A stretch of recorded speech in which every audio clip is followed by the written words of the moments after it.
bursting through, all so free. KB toys and VHS tape, 90s fun, no escape. Free cassette in the mail today. Pop it in, let's all play. Cartoons loud in the living room. Afternoon gone too soon. Oh yeah, colors bright and wild. Toys and tapes just like a child. Kool-Aid smiles we recall.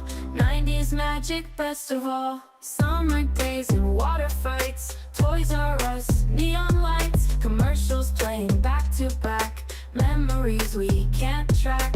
Pizza rolls and soda fizz. Simple joys that we miss. Cassette rewind, play again. Every day's a new friend. Oh yeah, colors bright and wild. Toys and tapes just like a child. Kool-Aid smiles we recall. 90s magic best of all. Free cassette in the mail today. Pop it in, let's all play.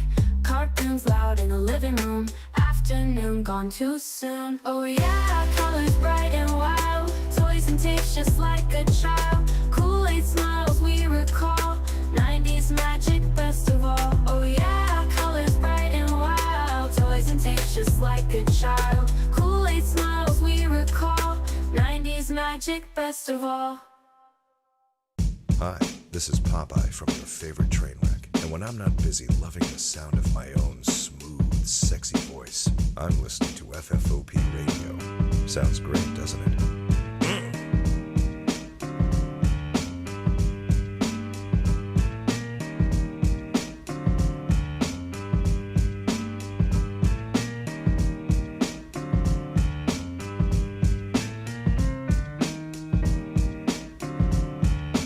What are we doing? Fisting, and I know you're loving it. Sex pervert. Cram it in there as fast as you can. I'll put up with sticky fingers because I like the taste and the sensation. It's moist! Stop saying it! Oh, Kenny Rogers. Before he became an Asian. They're still out there. It's like the mullet. There are legitimate mullets out there. What's the other word for jizz, you guys? You're listening to FFOP Radio. Reach the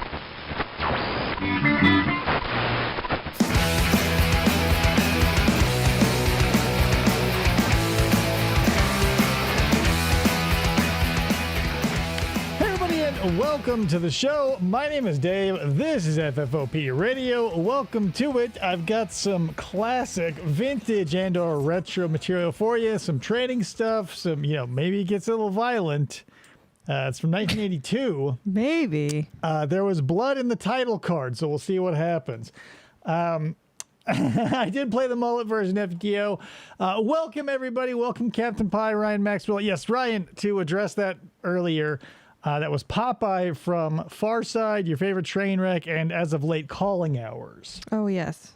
So, yeah, he did some VO for us on the show a long, long time ago, it feels like. But He even sang to me. it's in the catalog. If you're going to go back and see it, you can check that out if you like. But more importantly, here's what I have for you. So it's not all going to be safety stuff. It's only about the first 15 minutes. It's going to be safety And there's blood. related stuff. There's going to be blood and all kinds of, gore. Probably not. But then I've actually got three things for you. We're going to roll into some A&P grocery store training. And if we have the time and the energy, we'll learn how to work at McDonald's for about 9 minutes. Is there still A&Ps? No, the A&P hasn't been a thing, at least on this side of the Mississippi, since like the 70s, Huh. maybe the 80s. But yeah, they no longer exist. But the one other thing I wanted to tell you guys is that the accident report, and I think the McDonald's, but maybe all this came from FDO. He's been gathering these for me, so I was like of two minds tonight because I was watching a selection of like late 80s commercials, and I go, you know what? Maybe like 88 to 89 isn't so bad based on the commercials alone. I realize all the 80s were not great, but for the commercials, we might be seeing that anyway next time. So whatever, I flipped a coin. We're doing some safety training. Maybe you guys are out there on the job market. I don't know where you are in life, but it can't hurt you to have a little more knowledge. The guy who brought a Lamborghini with it. He goes, knowledge. Jameson says, what? It was my understanding we'd be watching Surviving Edged Weapons. If I could get a copy of that, but believe you me, we would. But, That'll be a ripoff. AMP went under November 2015. Thanks, guys. Wow. So yeah, that was Almost a decade ago. right, but there haven't been any in Arizona since like forever. It's like technically there's like 1 or 2 Sears and Kmart's out there, so you can say, well, they're still around, but like they're not around. Anyway, let me get this big for you, and we'll get started. So buckle up. I have seen a lot of safety training footage from when I was an electrician all the way to just being a regular retail worker. There's always the threat of violence and death around every corner. So maybe this will just help IRL. So let's do it.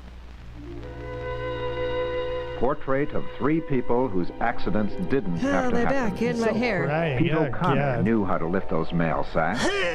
God. Shirley Jensen wrote the company manual on slips and falls. And here she is. And on the last hurried day of his life, He's That dead. shadow looked like they were slipping like a executioner's hood over his head there for a second. It's like, well, he's dead. Put the black bag over his face. Dan Kraft knew the crucial importance of safety when working on hazardous electrical equipment. And then he laid down. But everything changed on that And like where? Number one, I was an electrician, so not to tell tales out of school. But here's what I'm noticing about this scene right here.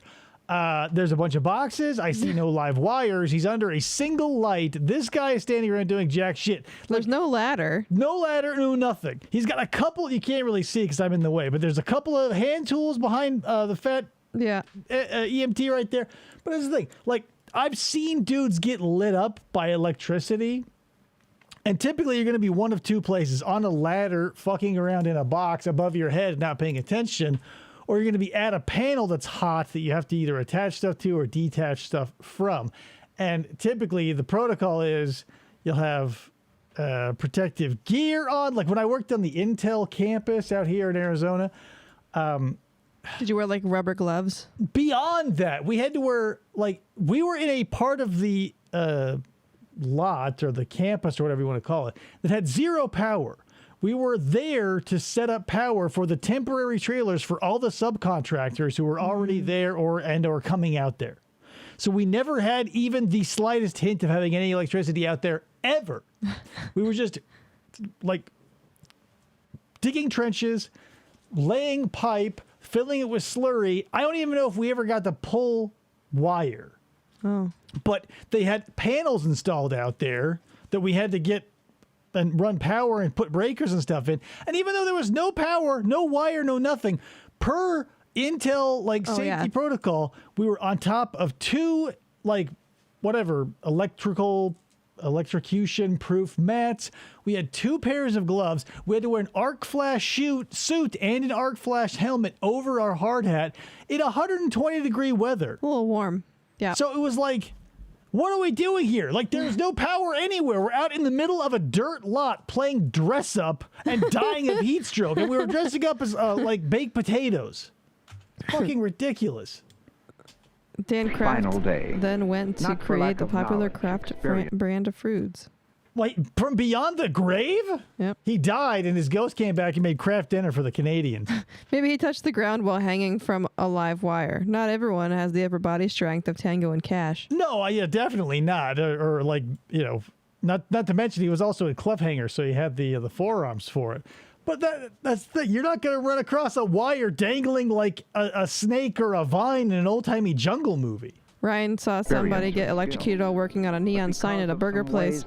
He was on a cherry picker. Yeah, neon will fuck you up. That's high voltage. I mean, it's the amps that'll kill you, but the voltage will fuck you up too. I've been lit up by 120 and 220. If it went across my heart, I'd totally be dead. But I saw a dude, one of my buddies I was working with, in a scissor lift, and he just took his lineman pliers and cut through a couple of, I think it was 480 2-cycle. Just like a kaboom, a flash of sparks. It rained down like I was at a Kiss concert. And, thank God he had enough insulation between him and the ground, because all it did was weld the box shut. But holy shit, we were all spooked that day. Jeez. Thought and felt. As one accident report said later, it was almost as if all 3 had been sabotaged by their own brains. Their own brains. like whatever. I understand we need to have like a separate body-mind connection so we can point to different parts of our body to diagnose stuff. But your brain is you, right? Like you can't be like my brain. Without your brain, you aren't a thing. It's just you. Like your heart, your lungs, all that stuff. Like you may own them. That's a thought, but that's you. A shocking turn of events is right, Jameson. He's dead. To the scientists studying me, I'm the fantastically complicated 3-pound gray and white organ within Delicious your with skull. onions. The wrinkled, jelly-like mass you call your brain. Catered by Dave Parker. I am, on all accounts, your most prized possession, and by far your most complicated. For he But like, how do you own the thing that you are? Like a knife can't cut itself. Be like, hey, I'm the smartest thing you are. What? here You don't own it, within it's my you. 12 billion cells mean, is the technically you source own it. for all your thoughts. Who is you? If you No. is that. Right, but Like, in a technically you own it. What does that mean? yeah, I mean, in a sense, you own your body parts. You have to sign that shit away. But yeah, legally, yes. But I'm not talking like we're not cutting our bodies up due to bureaucracy. I'm talking metaphysically. Thought, behavior, memory, knowledge, emotions, and attitudes. The most basic and vital of which provide you with the proper responses to the daily dangers you face.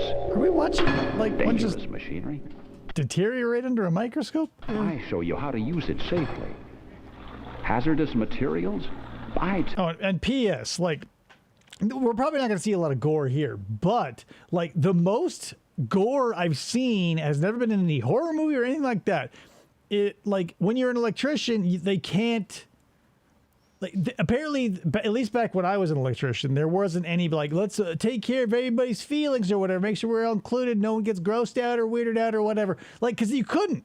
Like you had to show some dude getting all the flesh of his arm ripped off, or a dude getting crushed under a piece of machinery, or like on the sliding scale of things. Like I've seen 1 million wedding rings skeletonized, 1 million wedding ring fingers via video.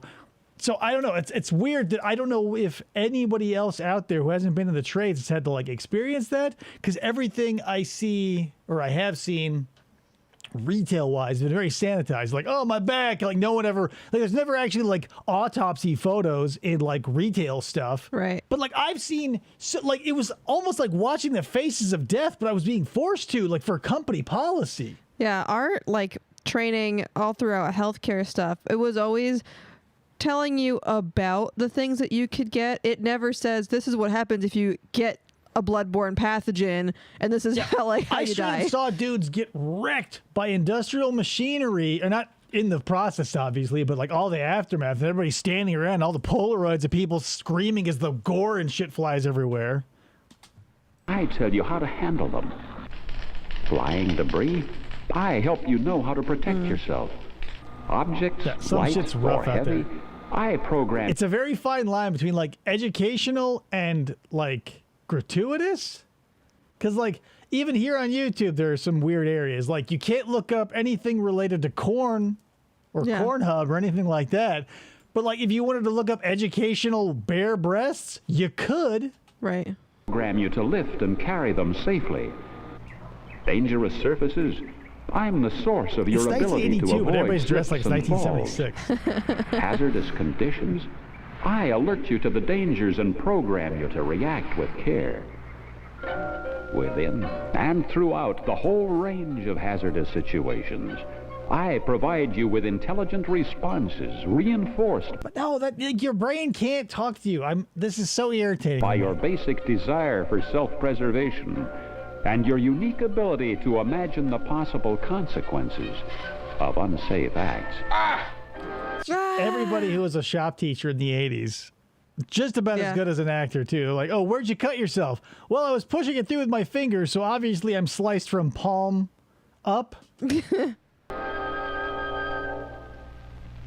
And so, I provide you with the Way to wisdom think, to stupid. perceive danger and the Homer's knowledge brain and talked to him a skill lot. to perform tasks safely. Not discounting But mental illness. ironically, And again, it is fictional not characters are enough off the to table. know. We've been taught the right way to live things. I mean, I knew better than to lift up that sack the way I did. Shut up. I'm trying to get this thermometer in your mouth. Shut up. I knew it wasn't smart to run downstairs without holding a handrail or anything. But he tossed me the football, and I wanted to go long. So why did Shirley Jensen fracture her hip? I was in a hurry to get the job done, you see. It was Friday. What was the job? She had no papers spilled around her. She was lying at the landing of one half flight of stairs with nothing in her hand. Do they usually lift your leg like that with a hip fracture? Do we know if she has a hip fracture? They literally just said that. No. But I don't know. I'm not a doctor. I'm also not interested in her injury. I'm more interested in what job was she trying to get done on the landing of a staircase in the back of a building. Like, that was like an emergency exit sort of staircase. She had to run down the back stairs to get to her car to go get copies made. I got to get this done. Dunkin' Donuts is on the, agenda. Friday, and I wanted to get away early. And so the job was getting the fuck out of the building on a Friday. Gotta go. I wanted to get the job done. Sneak and by out job, the back I mean, door. it was like wine 30, guys. And why did Pete O'Connor rupture a lumbar disc? I don't know. It was easier that way, and I thought I could get away with it. It was easier that way? It was easy. In a hurry. Listen to some reasons so often reported for injury. Was this the dead guy or the sack guy? No, the dead guy's dead. He's not going to be answering any questions. Well, I didn't know if they brought him back. No, he died. Well, he was electrocuted. That's the thing. Here's the thing, guys. They went through all three people, and they went through all three people again. So that's why. No, they went through this guy twice. Got it. He was the same thermometer guy. She was like, "Shut up and get that in there." Crap! I can't remember what I was gonna fucking say now because you. God damn it! What was the thing that I was gonna say, you guys? Type a 1 in the chat if you know what I was gonna say. Injury. Oh, that's the what I Target thought, Tango. Julia. Was I gonna say that? The Target Tango. Oh, yeah. No, Julia, you're right. Yeah. They wouldn't lift her leg like that because if her hip is broken, like they never did that at Sniffs. Right. Thank you, Red Juan. But again, this bitch doesn't really hurt. Like, she's in, like, this is the same situ you would find, like, Goofy or Donald Duck in after one of their, like, Mr. Wheeler or whatever bullshit that they get into. Yeah. I just didn't think it would happen to me. And then it did. I was in a hurry that day. And now I lost one of my balls to a grinder. Guess I was just careless. What are you doing? Rubbing it all over your face? I'd always done it that way before and never. It's Neil Breen. He's like, got hurt. I just wasn't watching what I was doing, I guess. Here's the thing, though, guys. Let me tell you something. Some shit will happen to you, and there's no way they can tell you it won't, and there's no way you can protect yourself. I was doing everything right once. I was drilling into a steel ceiling because I had to mount some hardware to run some pipe. Masonry drill going around. Safety glasses on, hard head on. A crescent moon shaped piece of razor sharp steel fell, bonked off my helmet, went under my glasses into my eyeball. I had to have a doctor pull the shot of metal that was grabbing my eye and slicing it every time I would blink out of my eyeball. And they would, like, there's nothing I could do about that. I would have had to wear a full, like, astronaut's helmet. Sometimes you just can't. I just thought taking a shortcut would be easier. That's like a typewriter was making my words appear in front of me. And P.S., what is her shortcut? She's in an office. Her chair's on the floor. Like, was the shortcut not a physical one, but a metaphysical one where she was trying to slurp the bosses and she fell? And now she's like, oh, my head. That's all. Shortcuts. The easy way. No permanent damage that I know of. Like, my vision was fucked up for a while. And the thing was, I didn't know it was in there for a very long time because I went the entire day. I told my boss, I was like, there is something fucking up with my eye. It's fucking killing me and I can't see out of it. He goes, whatever, shut the fuck up and go back to work. It's like, okay. So I do the rest of the day. I go to my bandmate's house and we're playing, like, he's on drums and I'm playing bass. The singer and the guitar player show up and I go, God damn, 'cause my singer's name was Hope. I go, Hope, look at my eye. It hurts so bad. Do you see anything? She's like, there is a huge ass crescent moon shaped piece of shining steel in your eye. And she drove me to the urgent care. I'm fine though, fine. It happens all the time. You probably have a scar in your eye. But the easy way is too often the I have a dangerous way, and snowflake. shortcuts can make. You are a snowflake. Oh. I have a snowflake like looking scar in my eye. I'm sure I do, but what are you gonna do? Can make deep and painful cuts I can't even if they tell like a happen good story. around cutting If that edges. story was boring, I told it to you because it was germane, but I don't tell it to people because it's not a good story. And That machine is meant to cut paper. It didn't even cut her fingers off. the payoff is seen in emergency rooms all Oh yeah, over FDO's the brother got country. a piece of metal in his The eye. cold, hard 'cause fact of the he was doing welding. Yeah, it fucking sucks. Like, I've suffered a lot of damage to my body as a result of just being a construction worker, and that's just the way it goes. Like, we were pulling, wire. There's probably like 12 of us working at the Arizona Science Center for all the kids love down in Phoenix. And we're pulling, I don't know, it must have been like 6 or 8 gauge through a panel, trying to feed a sub panel or whatever. So there I am, the closest one to the box, which has the pipe that we're pulling through in it. So it's me, a bunch of dudes who are soaping up the wire, which is essentially just like this blue lube that we have to put on all the wire if it gets over a certain gauge. So I'm yanking in there, and my gloves are just getting covered in the shit, and they're slippery, so I tear them off, and, like, for one pull, everybody just, like, found their nuts and yanked really hard and pulled my hand into there and, like, cut into my thumb. You can see I still got a scar. Like, it sliced it open, and I could see the working of my bone and tendon. Yeah, I remember you telling me that story. I was like, ow! Jameson has a very important question. Sure. Do you own that eye? No. It's me. I don't own it. Like, if it falls out and I have it in a jar, I could say, yeah, I now own that object. But since it's a part of me, I cannot. Grammatically, yes. Like, legally, I own it. So if I'm due compensation if someone fucks with it. But that only works as long as it is a part of me. Once it's in a jar, it don't fucking matter. of the matter is that most accidents on or off the job happen to people who know how to work safely. So why do so many... Yeah, like when I broke my foot. The doctors own that. No, I broke it, so I guess I still own it. Many people kill and injure themselves every year. Oh, look, he's found the steeple. You missed it. Well, let me tell you just a bit more about it. Are you the cheeseburger cat? Like I said, if it's ever in a jar, I'll consider selling it, but as it's attached, it's off the table. No, I am extremely sensitive to the chemicals. This is like drugs are like that. Remember that PSA?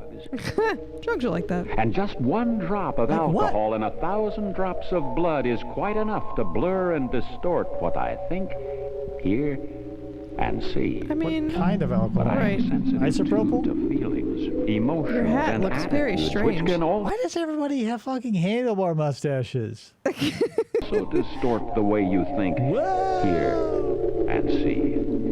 Angry, indifferent, impatient, bored, Are all these people All on these drugs? people are drunk and on drugs. sleepy, stressed, I was waiting at the beach. upset, Yeah, tell him he's got the glass one until further notice. hungover, James perhaps Franco? coupled with attitudes like, it won't happen to me, it's not my problem, shortcuts save time, this job is dull, Yeah. the boss has it in for me. Take this job and shove it, you bitch. Wait, what? Singly or in combination, they can A cut knife will That mess knife- up my brain. That's a fucking full tang Ronco Showtime rotisserie knife. through my cortical layers like a sharp knife, releasing the risk-taking attitudes which bounce between my billions of cells with the familiar words you know so well. Eh? Who needs a ladder? A chair's good enough. Let it ring. It's not my phone. Well, hey, it's not How my is that problem if the floor is safety? The phone rang and someone was on the other line dying and they died because no one Oh, answered it. Got it. But even if you do use a ladder, here's the thing. There are very specific... It's so annoying. Safety makes you use about 80% of what anything is rated for. So in specifics, like a 12-gauge wire is rated for 20 amps, right? It'll take 20 amps for whatever. Electrical council somewhere waved a magic wand and said 20 amps for a 12-gauge wire. You can only legally or like to code load it 80%. Oh. So if you know you're going to be on a circuit that's going to be carrying whatever 80%, like 16 amps or whatever, you got to say, well, you got to up it to 10 gauge and we'll make it whatever. Same thing with ladders. A 6-foot ladder will get you safely 4 feet off the ground because you cannot take it any higher than the top of the ladder goes to your belt buckle. That's the limit. So the last 2 or 3 steps wasted. And since if you have a 10-foot ladder but you need a 12, most dudes will just take the other steps. Yeah. That being said, one of the dudes I worked with, this was even stupid for like stupidity, right? Because like, it's one thing, it's all about positioning.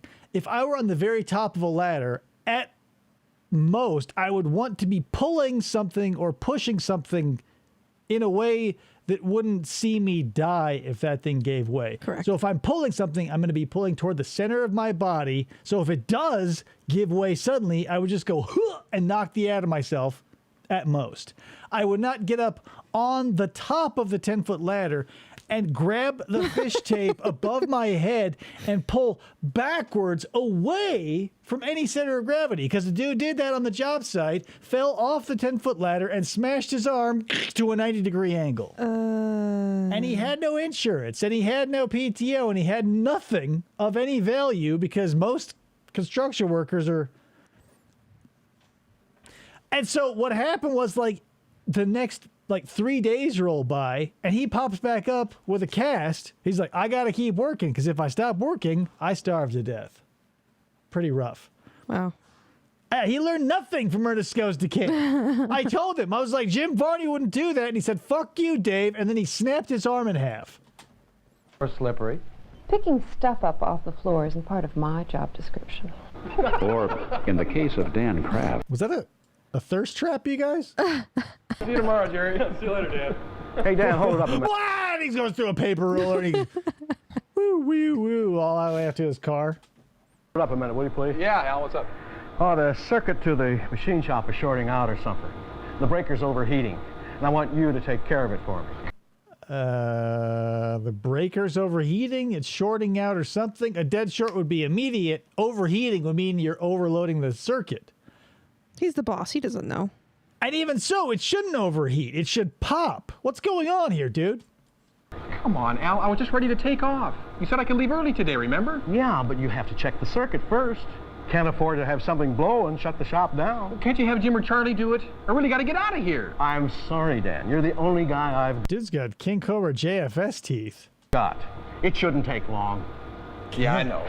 Nothing should take long, but everything does, huh? You stupid bitch, I'll kill It's you! gonna be the fastest check job you ever saw. Countdown to tragedy. And he died. And the clock is ticking. Like a paint shop? You see, the vast majority of injury accidents are created by people, not things. Whoa. Tripping hazards don't reach up and grab your feet. Machines don't reach out and bite. Hand tools don't slice and jab your flesh by themselves. File drawers don't lie and wait to hurt you without... Listen, this is the same like guns don't kill people, people kill people sort of bullshit. We have to realize they're working hand in hand to annihilate us all, right? Without the woman leaving the drawer open, the drawer couldn't kill us. But without the drawer, there would be no reason to get killed by it. So, 50-50. Final Without destination. Stairways don't I can't believe the old snatch their man is steps making up. me late for my mutton chop implants. Seriously, it's the 70s. Everybody's got those thick-ass mustaches, and he's got to get more, whatever the fuck they put in this hair to keep it, like, dry and puffy all day long. Steps out from under you, and lifted objects don't conspire to Get off! You're off the team! strain your back. We just watched that episode. No. While it grieves me to Look at this pussy. Can't even lift up, like, half a box of computer paper? say it, You're fired. accidents originate right here Oh, now he's going to grind the box, because this is all just a thirst trap for the lady who works there. among my 12 billion cells, No. made easy by the attitudes which color the way so many think and feel. This is the exact brain they used in Young Frankenstein. This is Abby Normal, everybody. His first acting credit. It won't happen to me. We've always done it this way. It's not my problem. I haven't had an accident in 20 years. Where's the beef? What was the accident you did have 20 years ago, right? Unfortunately, it is one of... Oh, yeah, we're going to see Big Salmon in like a, oh, crap, what did he do? He did flooring? Like outside of a van being like, hey, wearing a leather jacket. One of my tendencies to justify and reinforce dangerous attitudes and acts like that whenever you get away with them. What's the filing Leave cabinet that going to do to you? filing cabinet open. It can hit you, or you can walk over it. I mean, Fail Army is full of people hitting their heads on shit. Though, like Russian roulette, the chances for Leaving open a file cabinet is like pointing a gun at your head and pulling the trigger 5 times. catastrophic consequences increase with the frequency of play.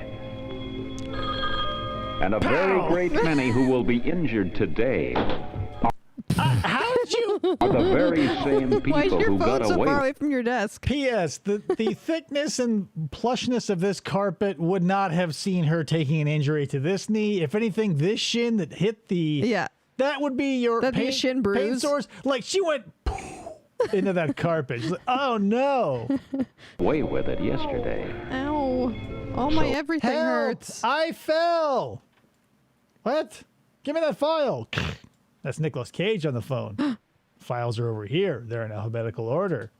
So, what's to do? Well, for starters, See, she remembered. She didn't remember, but she realized where the pain should be. Yeah. Over here. Yeah. Because this knee, totally fine. Again, look at the carpet. Yeah. This beautiful, just sea of mustard. Oh God. God damn! What a beautiful carpet. I wish I had that in my house right now. consider the consequences of this. shortcuts and dangerous behavior. Sure, you can go longer in between haircuts, but what are the odds that you'll survive? Sure. We all do. A lot of these people, like the guy's neighbor in Office Space, the one who works construction, fittingly. Yeah, what's his name? Diedrich Botter? Yeah, it's exactly like that. I worked with so many dudes. That's the thing. I don't want to like be, old Dave with all of his old stereotypes, but I worked with enough construction workers to realize that that's not a stereotype. That like they usually come off the line if at whatever age you can grow facial hair, you grow a handlebar mustache, you're going to be a construction worker and you're going to love a lot of beer. Risk of snatching up a heavy load like that? Snatch my back. Right, the consequences Shit's could still involve glass. a ruptured disc and some mighty serious surgery. Yet back injuries from improper lifting and carrying still account for more time lost than any other on or off job cause. See, what happened to me was all those mail sacks looked pretty much alike. And I kind of got in the habit of grabbing them off a dolly and tossing them in the... Just throw them in old potato sacks like this? Like, I mean, not for nothing. There could be like birthday cards, stuff that shouldn't bend in there. Like, this all looks, I don't know, it's somewhere between like a sack of potatoes and like an old timey like money sack from a cartoon. them in the truck without testing them for weight or anything. Now, I know that's not the right way to do it. That one's like but half it saves empty. time. And, well, this one day I grabbed a really heavy sack. Barely and I've even been laid lifted up it. ever since. And even though I kind of look like Hulk Hogan, I don't have the 24-inch pythons. At best, mine are like 15, 16 and a half. Yeah. And therefore, blew a disc out. Looks a little more like Al Snow, though. Maybe heads in that bag. Risk Shelley, of get me running an downstairs like that? Absolutely, you could slip, trip, or fall. And the consequences And then roll could down the Death of stairs. Gene Shalit. be and have been everything from a broken nose to a broken neck. Oh, God. Still, My porn career is over. slips and falls hospitalize hundreds of thousands he's dead. of Let's people a tape his year mouth who shut. just didn't consider the consequences. On this one Friday, I had to leave a few minutes early and just... But I told a lie about needing to get a job done. So, company, it's a claim pending in civil court and, fuck you. Just when I was ready to go, my boss said she had to have a report that was in an office downstairs. The elevators in our building are really slow. An email won't be invented for another 20 years. Right. So she wasn't willing to wait that long. Yeah. So I took the stairs. Well, like I said, I was in a hurry, so I was running. And I sure took a nasty fall. But there's still we don't get to see her fall. No, she shit herself. And she's not a stunt double. She shit herself, and they were like, cut. And she fell. another reason to consider the consequences. Consider this.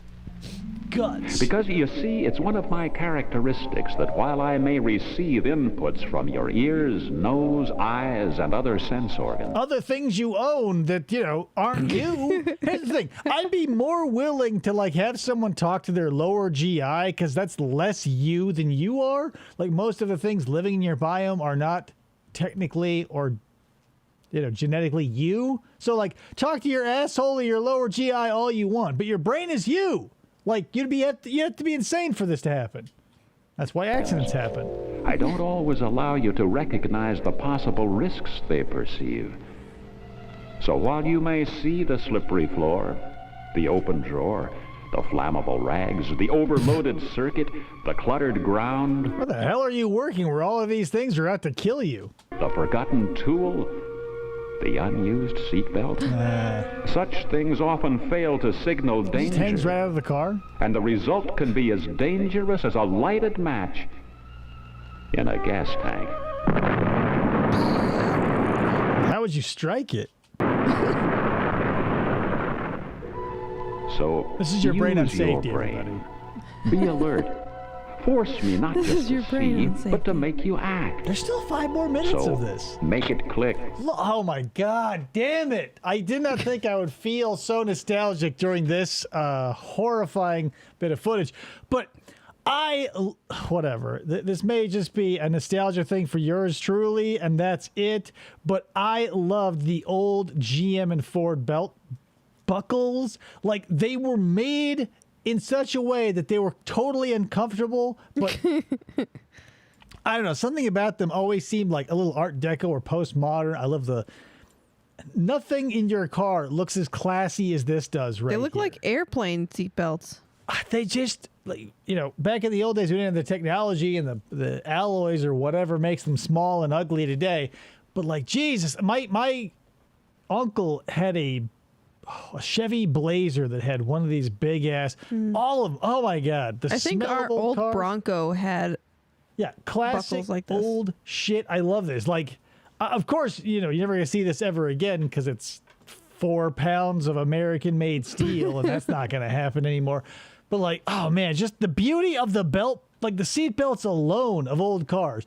Back then it was, no one was really looking at the safety aspect until the early 90s at most. I mean, back when cars were beautiful, but if you looked at them wrong or if they crashed into something, they would just smash you into a accordion, a little sardine can. It would just bury you in the car. Now you could survive flying off a 300-foot cliff, but it looks like shit. Pick it up. Beautiful stuff. Close FTO. it. You gotta at least agree with me there. Because a hazard recognized. That's not a Bounty paper towel. That is not going to cover this. And what is this? Is this a shit chute? Is this a toilet? What's happening? Is an accident prevented? Finally, remember, things change. Like your underwear. Hopefully. Just because you used your office chair as a ladder last week and got away with it, this time it may roll out from under you. Just because you lifted things like that 100 times before and got away with it, you may not this time. He literally just dropped that. He wasn't even good enough of an actor to pretend like he's slipping. He just opened his hands and went like this. Fuck that shit. Oh, really? Literally stand up with it on? Oh. Wow. It's a little loose. I feel like. Yeah, maybe tighten that up. And just because you didn't need your seatbelt yesterday, it may save your life today. My baby! Yeah, so always carry a baby in the front seat so they can absorb most of the impact. As you can see, the mother, totally fine. Mostly okay. This little baby here saved her life, and that's why she had it. And I mean, a PS, people were unironically rolling around with their kids in their lap. I mean, people still do it to this day because white trash will never die. But back in the old days, it was totally acceptable. Yeah. even when I was a kid, like the idea of car seats, even in the early 90s, was like a little. I remember some people just being like, "Meh, I don't care to use them so much." Even now, the kids driving to like the people driving their kids to school, we'll be sitting in the park within a small that's a little hyper specific. 'Cause we're in a community with a school. I understand that, but not everybody lives in the neighborhood goes to that school. Again, I said this earlier. You can't account for white trash. They will always be there doing the thing. I'm just saying, like, it was more prevalent. Like now, it's like. You see someone doing that and you go, oh, that's not safe. Like back then, you would just go like, yeah, to each their own. Mm-hmm. Like I was in a car accident. My dad, before I could drive, but my dad was driving his little truck. Dude pulled out in front of us. Boom, kablam, exploded. Goodbye, Chevy love. Like police cars everywhere, the lights, the sirens, the whole nine, everything's going on. And this lady in like this old station wagon drives through. She's like, hey, can I get through here? She wasn't wearing a seatbelt. She had a toddler in the front seat, standing on the seat, facing the back, looking out the window at the cop. And he goes, yeah, you can get through here. You just go out there, blah, blah, blah. You just have to make your way around the police cars. And it was my dad who was like, shouldn't that kid be in at least a seatbelt? And the cop was like, huh?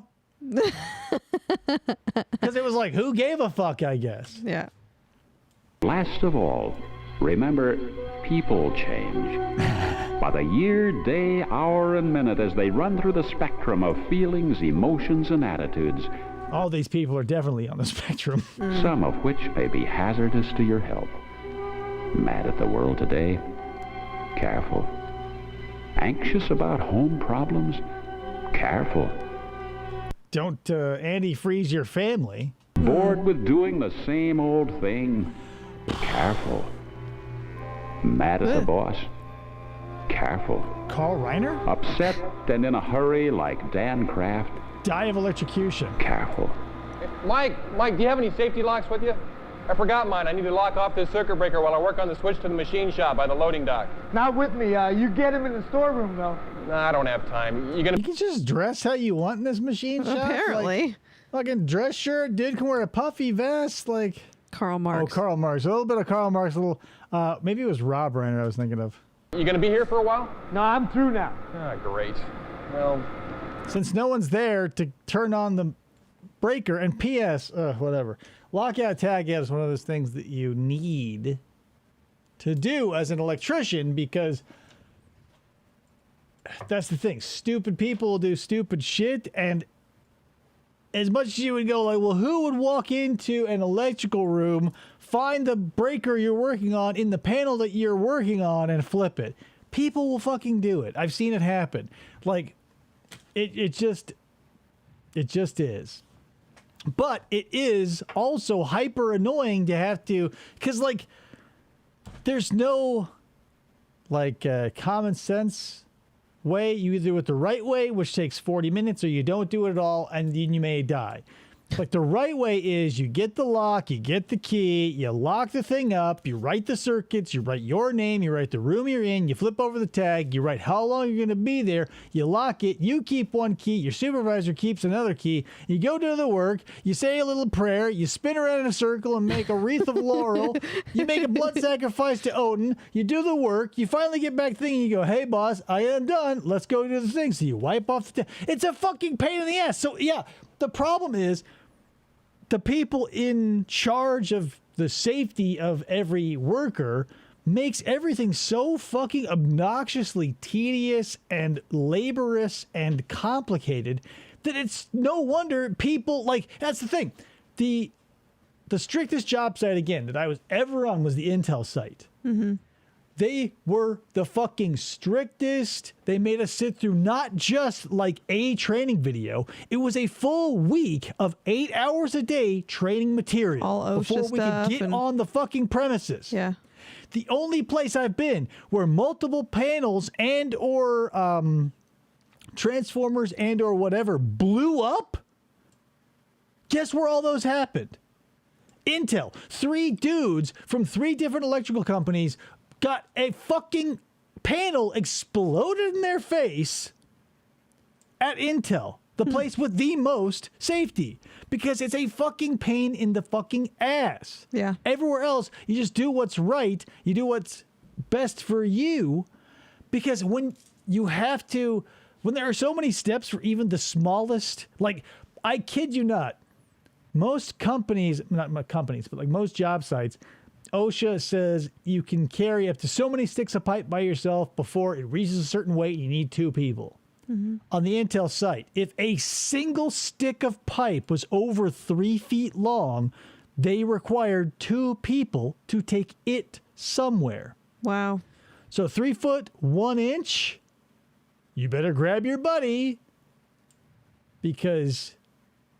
And there were inspectors all over the place. I can't believe 3 people fucking exploded on that campus because every time I went and I picked up a piece of 4-foot pipe with one hand and took a step, I felt like there was an inspector being like, how long is that? And I would go, there's no electricity out here. So that's the thing. That's why more people get killed on safe sites than anywhere else. Because you go, well, did you read the manual and put up 3 fingers and sacrifice the rabbit and let the doves fly before you did the thing with the lock and the thing? And you walk down to the... Jesus. That's how people die. Well, I'll leave a note, I guess. I'm only going to be working there a few minutes. That's good. You're going to be cutting the power off to the machine shop, and you know how those guys are. I'm in just as much a hurry as they are. See you later. Yeah, see you tomorrow. Isn't everybody leaving? And so Dan Kraft, an experienced and skillful worker, takes the shortcut he thought would save him 5 minutes. So that should be enough for anyone. It's better than doing nothing. But I guarantee, I've not watched this before, that's going to fall off. The tape isn't any good. That's the problem. And will cost him his life. And so, I'm concerned. Because while people use my highest capabilities and best functions to collect safety knowledge and skills... First place I wouldn't check would be the fuse box. Because this seems to be like quite a bit of protection. Because if the what he turned off was an industrial breaker... Now he is working at a fuse box. What you're seeing in between these... Let me get back over here. These little guys here, they are fuses. They are meant to burn up once they reach a certain amount of voltage or amperage. And for those not in the know, fuses predate breakers. So in the old days, you would have a fuse box in the back of your house, and they all look like little light bulbs. You would like essentially screw them in like light bulbs, and when it blow, and you would throw it away. So the fact that he's saying the breaker's getting hot, why are you going to this fuse box? And what are you immediately fucking around with your screwdriver? Where's your meter? Like, are you taking a temperature? Is the problem here? What's going on? I don't understand what's going on, guys. I'm an electrician, and this is confusing me. They so often bypass, ignore, overrule, and replace them with their simplest... And he's reaching into a part of that box that has no mechanical or electrical components in it. And most self-destructive emotions and attitudes. No fucking way. You would just reach in with a pair of your fucking... I can't. Those are wire strippers. You wouldn't reach into anywhere and be like, oh yeah, let me fuck around. Unless you're totally lazy and left all your tools everywhere, all over the job site, and you have no idea where they are. You would never do that. For what he's doing, you would go with needle nose. I don't know what he's doing, but I fucking know for sure he's not stripping a wire in there. And that's like 6 gauge. Most strippers will do 10 max. And the tragic result is who that was I this shown for? Because this is a generic workplace safety video. Why is it so focused on electricians? This will be anywhere where there's going to be machinery and or whatever. Like most of the safety material I saw as an electrician wasn't necessarily related to electrical. Like you can be electrocuted, yes, but there's a million ways to get crushed or poisoned beyond, like you can fall off of stuff. Like I never worked around a press or any piece of equipment that could have scissored me in half, but I definitely saw a bunch of dudes losing fingers, arms, legs. And I always say, but why are we watching this? They would say, shut up. Watch the fucking video. Accidents. not their cure. Remember, I said things change. Well, in the case of Dan Kraft, a passing forklift blew away his load. And 90 seconds later, someone from the machine shop, seeing the open and unlocked circuit breaker, decided to close it. PS2, if you're anywhere, I don't care who the fuck you are, don't take the liberty of flipping switches or breakers. Right. Don't do that. If you're, okay, maybe a switch, yeah. Like if someone's so lazy that all they're doing is flipping off like a light switch so they don't get zapped, then, you know, that's taking their life in their own hands. If you're not an electrician, like this guy is obviously a machinist, don't wander over, like, number one, if it's off, you have a couple things. So number one, it popped. So it was overloaded, and there's something wrong. Don't try to force it back if you don't know what the fuck you're doing, and this guy doesn't. This Stephen King lookalike does not know what he's fucking doing because he doesn't know why the breaker popped. Number two, someone did it intentionally, in which case also don't turn it the fuck back on. If you're at your house and something pops, fuck around your panel all you want. If you're in a place where a bunch of people are working and something is turned off, maybe ask a question. Yeah, ask around. There's probably a reason. But, you know, that's like, I don't know, like whether you're right or you're wrong, you're a pedestrian on the road, you get run over by a car, you're right and dead. So you have to protect yourself against other stupid people, which is the problem. It is Stephen King. Bam! Dead. That's not what you look like when you get electrocuted, by the way. Portrait of an accident that should never have happened.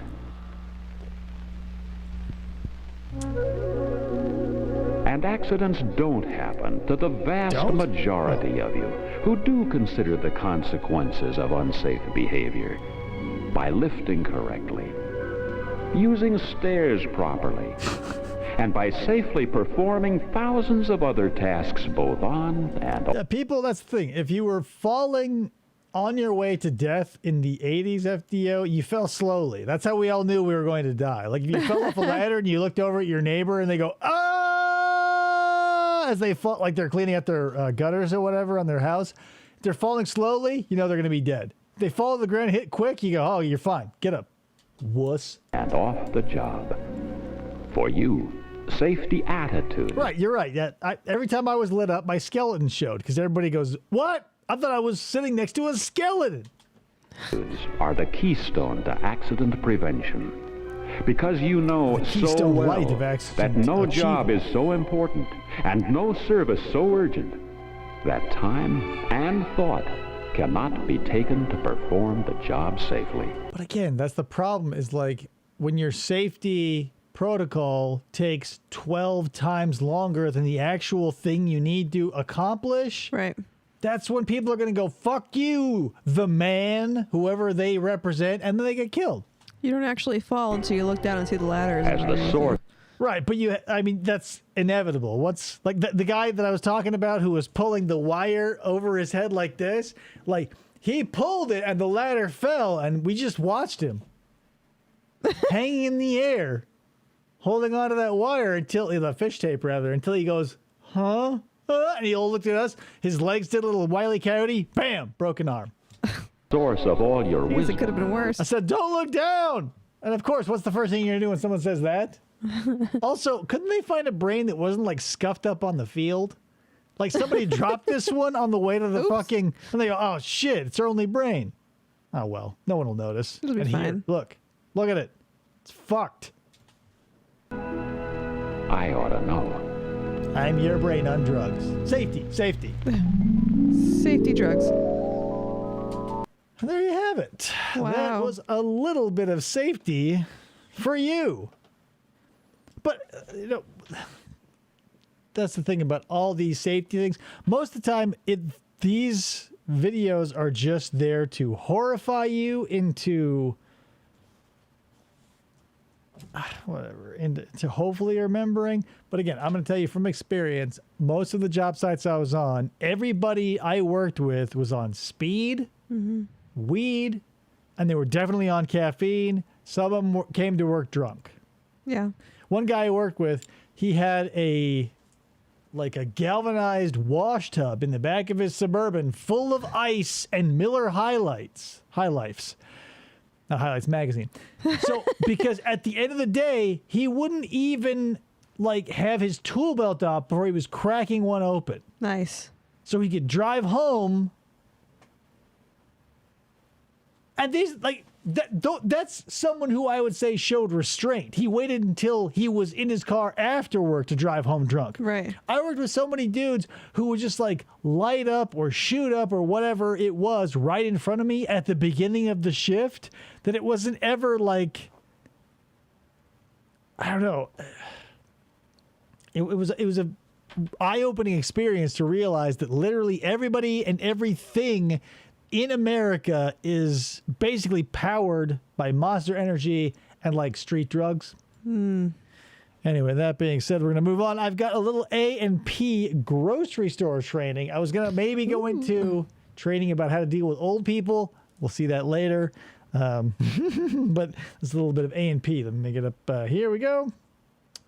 You seen Frankenstein? Fritz dropped a normal brain. Yeah, I know. Fritz was a fucking bumbling idiot, and he paid for it with his life. And not because he dropped the brain, because that was the first thing he did. If he hadn't dropped the brain, he would have had the good one. And then, if he had the good one, he probably wouldn't have seen fit to constantly torment Frankenstein's monster, which then ended up with him being strangled. So, I mean, what's your point here? Yeah, it was a bad guy, Fritz.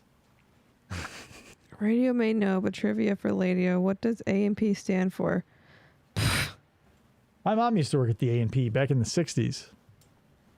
Apples and pears. No, I'm just kidding. Something in produce? I have no idea. Oh, hi there. Maybe they'll tell I'm us. running late. I'm just stopping by to pick up a few things. Bought the wrong tampons, or rather my husband did, because he doesn't know. Oh, Atlantic and Pacific. And I wanted to try to return the Coast to shaving coast. cream for another brand. My husband says he switched brands a long time ago. Who knew? Shouldn't you? It's the 80s and you buy all of our groceries. Right. As the vagina owner, you should know what everybody in your house uses because you're going to the grocery store. Women are things. It's the 80s. Or maybe it's the 70s. Sorry. Anyhow, I hope I can get in and out quickly without too much hassle. Dwight Fry did... Not that this seems to be devolved into classic monster movie trivia, but Dwight Fry was one of the best actors of the time and was in so many of those movies, but that's when they didn't care. They would just, for the sequel, have the same people play a slightly different character. Whatever. I've seen all those old-timey movies. They get worse as the time goes on, whatever. There's sort of a revival with the Hammer horror stuff, but you know what I'm saying. Hassle. Well, let's check the circular, see what's on sale.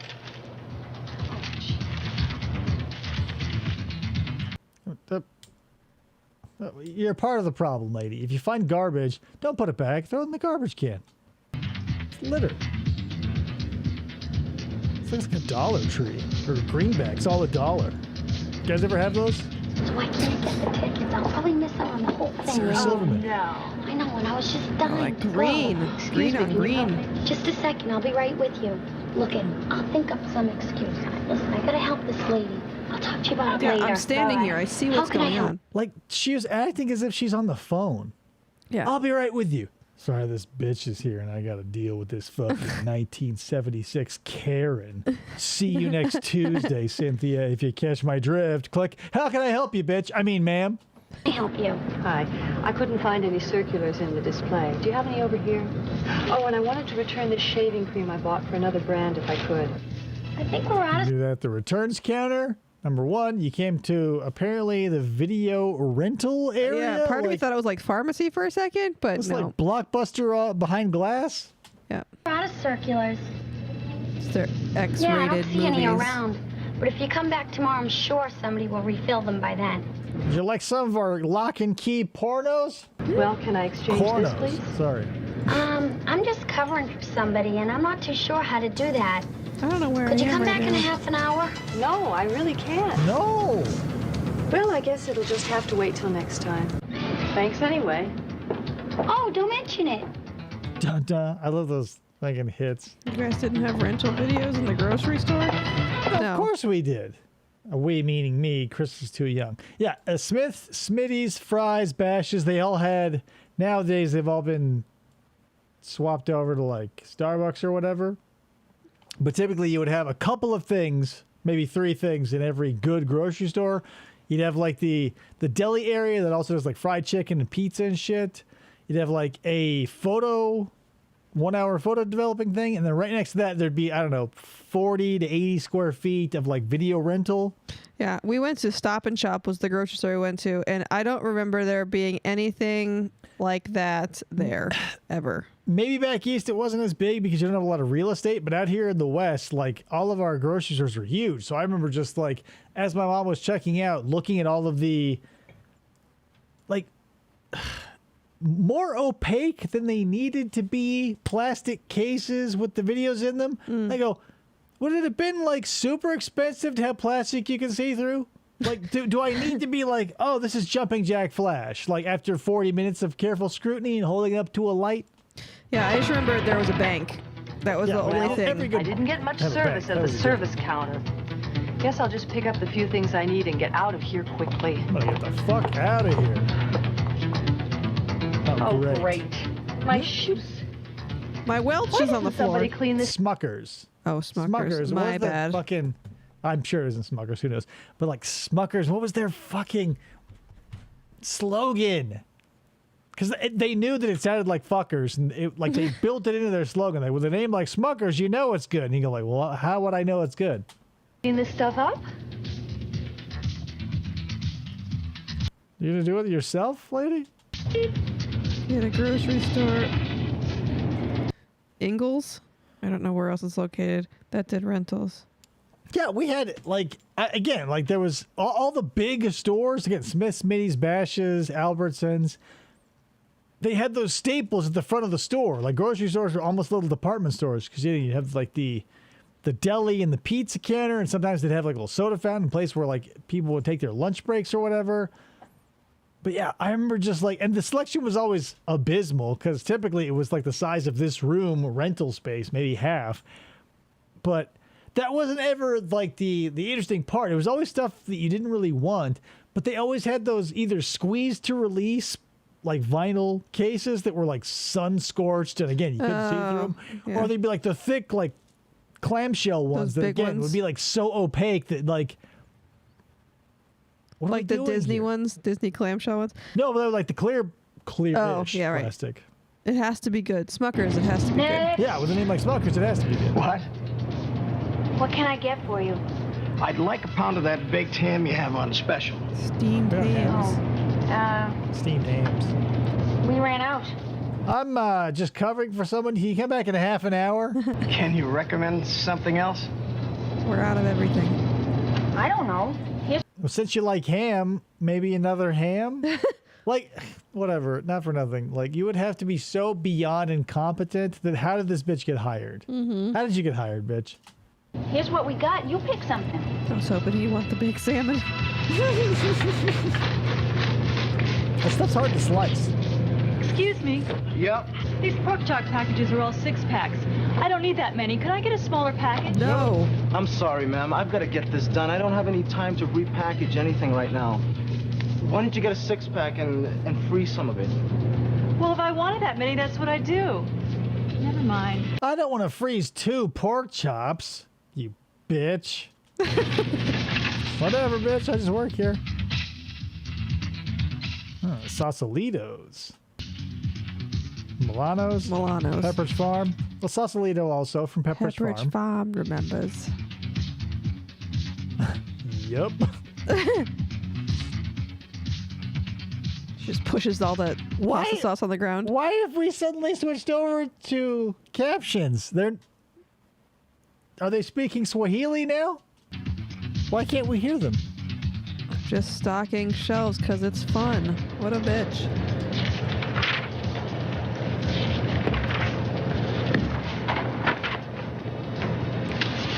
Any coupon? Has anyone ever dealt with a person like this? I've done it so infrequently. Like they're like unicorns. But Yeah. this store is exclusively stocked with people that are a once in a lifetime grab. Maybe that's why they're no longer in business. I think the problem is the management. Like if all of your departments, bar none, are stocked with people who hate you and their job and the customers, like, stop hiring those people. Because of those atrocious uniforms they have to wear. Hey, Matt. What's happening, Matt? This lady is obviously a fat positive person who's going to be dead within the week. Coupons? No, I just have these 3 items. This one won't scan.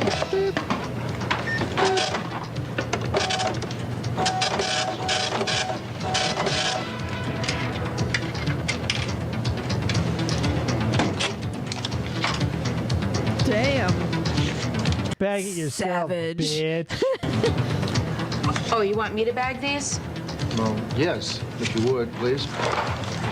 Yeah, typically the customers won't be expected to do your job for, again, another 20, 25 years. I mean, where are the bags? Like, the bags are behind the thing. Yeah, and P.S., you have access to the bags alone. Like, oh, you want me to bag these? You were going to carry this all out by yourself? Who else? Working at Party City, I had a few coworkers kind of like this. Right, but they were never... I can't speak for you, because I did work with a bunch of people who were basically lazy shitheels, but never to this extreme. Like, this is cartoonish. Mm-hmm. Your fucking best food's mayonnaise, bitch. Please leave. Good night. Have a nice day.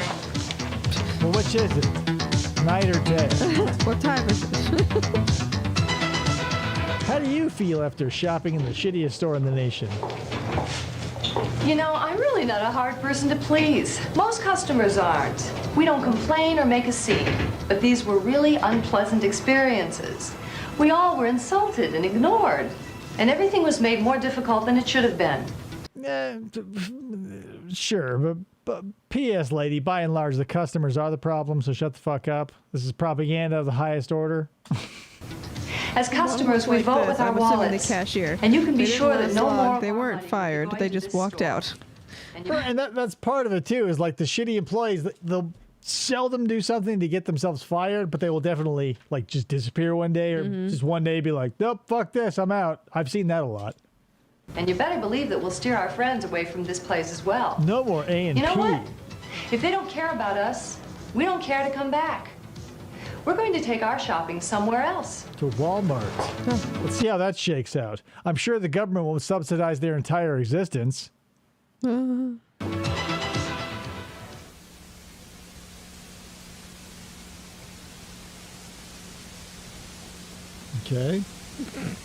Turn tape over.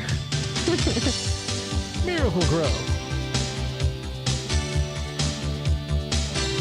Oh. Is this still for A&P? Oh, there. Yes. Maybe. Notice how many of these things still exist today? Let's see. We got Fast Empire. Is that what that says? Mm-hmm. Super Fresh, Dominion, Kohl's, hanging on. Mm-hmm. Miracle. What is this? Wiener Mart? Wira Mart? Low reservation. Wine Mart? Just be the difference, guys. When we talk about customer service, most of us think of answering questions and helping our customers with any problems they may have. Oh, this damn. is a big part Right, because like since The font A&P is was like a different. grocery store, I was like, Kohl's? of customer service. But there's more to it than direct interaction with customers. Everything, from the store layout to the way we dress. Here's the thing, guys. I nowadays you'd call this like corporate culture, and it's bullshit. Like it. I would like some sort of authenticity when it comes between employers and employees. I don't want to still be fed an endless stream of bullshit where it's like, hey, take pride in your job because blah, blah, blah, blah. No, that's not what happens. No one takes pride in like a minimum wage job or any job where you have to watch a video cassette to learn how you do the thing. That's the thing.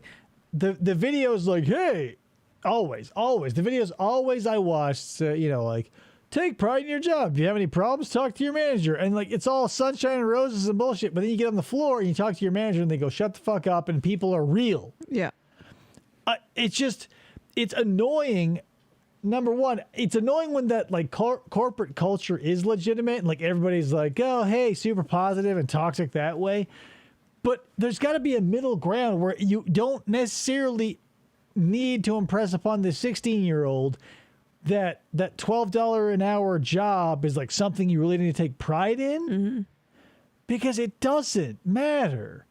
Like, you know, we've all interacted with humans. We can all hopefully, especially if you're in a position of hiring, judge like charisma, intelligence. Like I've been on tribunals, if you want to call them that, of hiring bodies, and I've hired people, like looked over resumes and made interviews and stuff.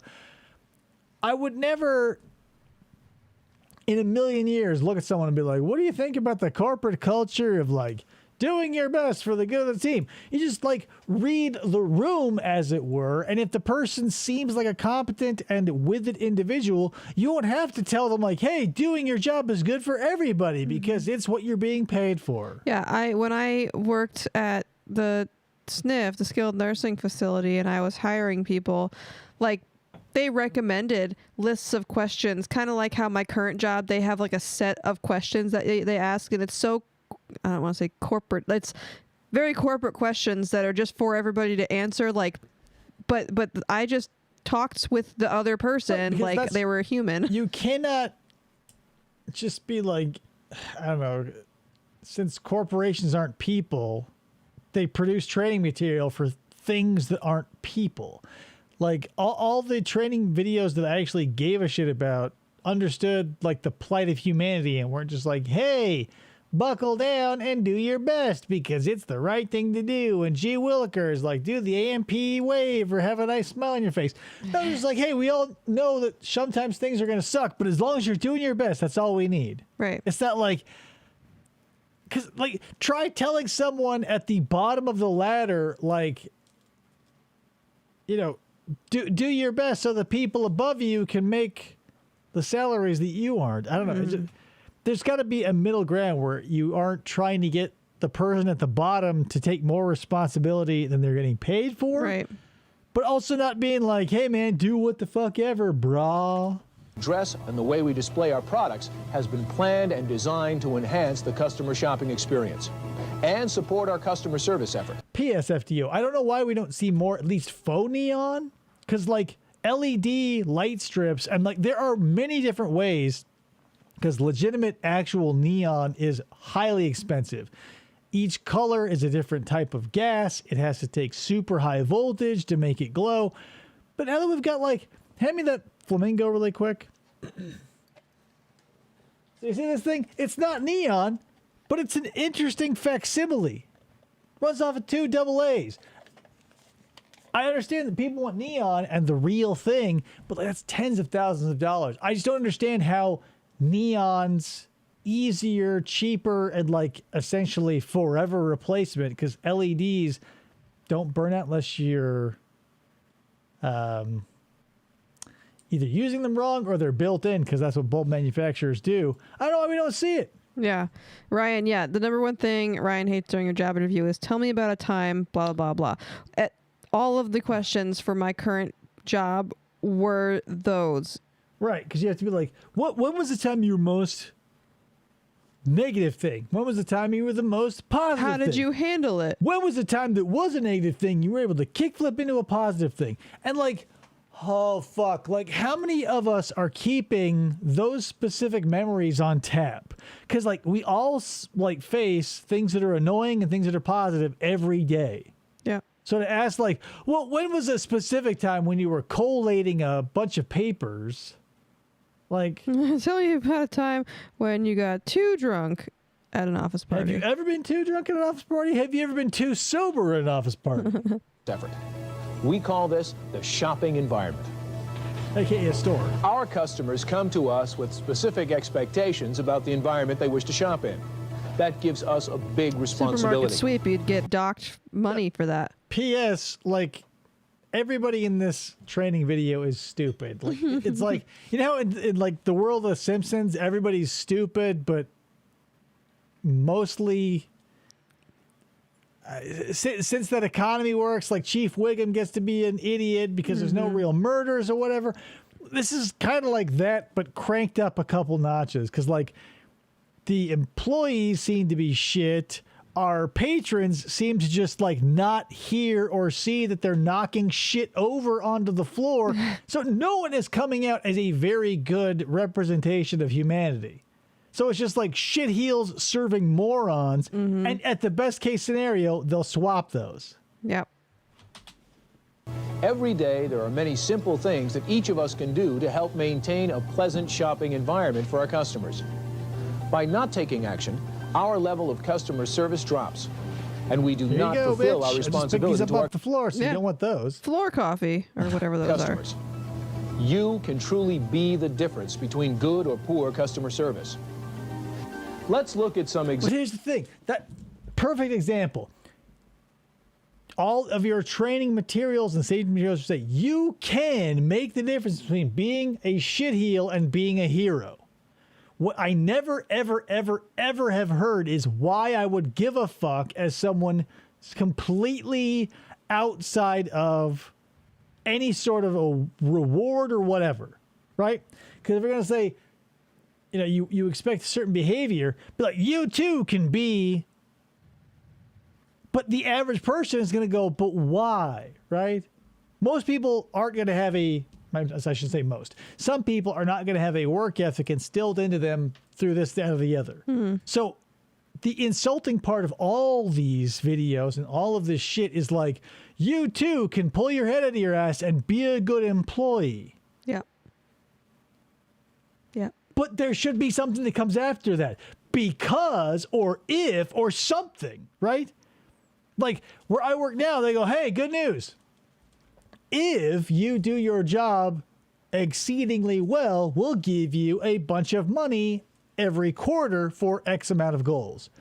The problem is, if you are the cream in a shitheel soup and you rise to the top and win every award in that same category, because, again, everybody's a shitheel and won't step up to the plate, they'll rip that away from you.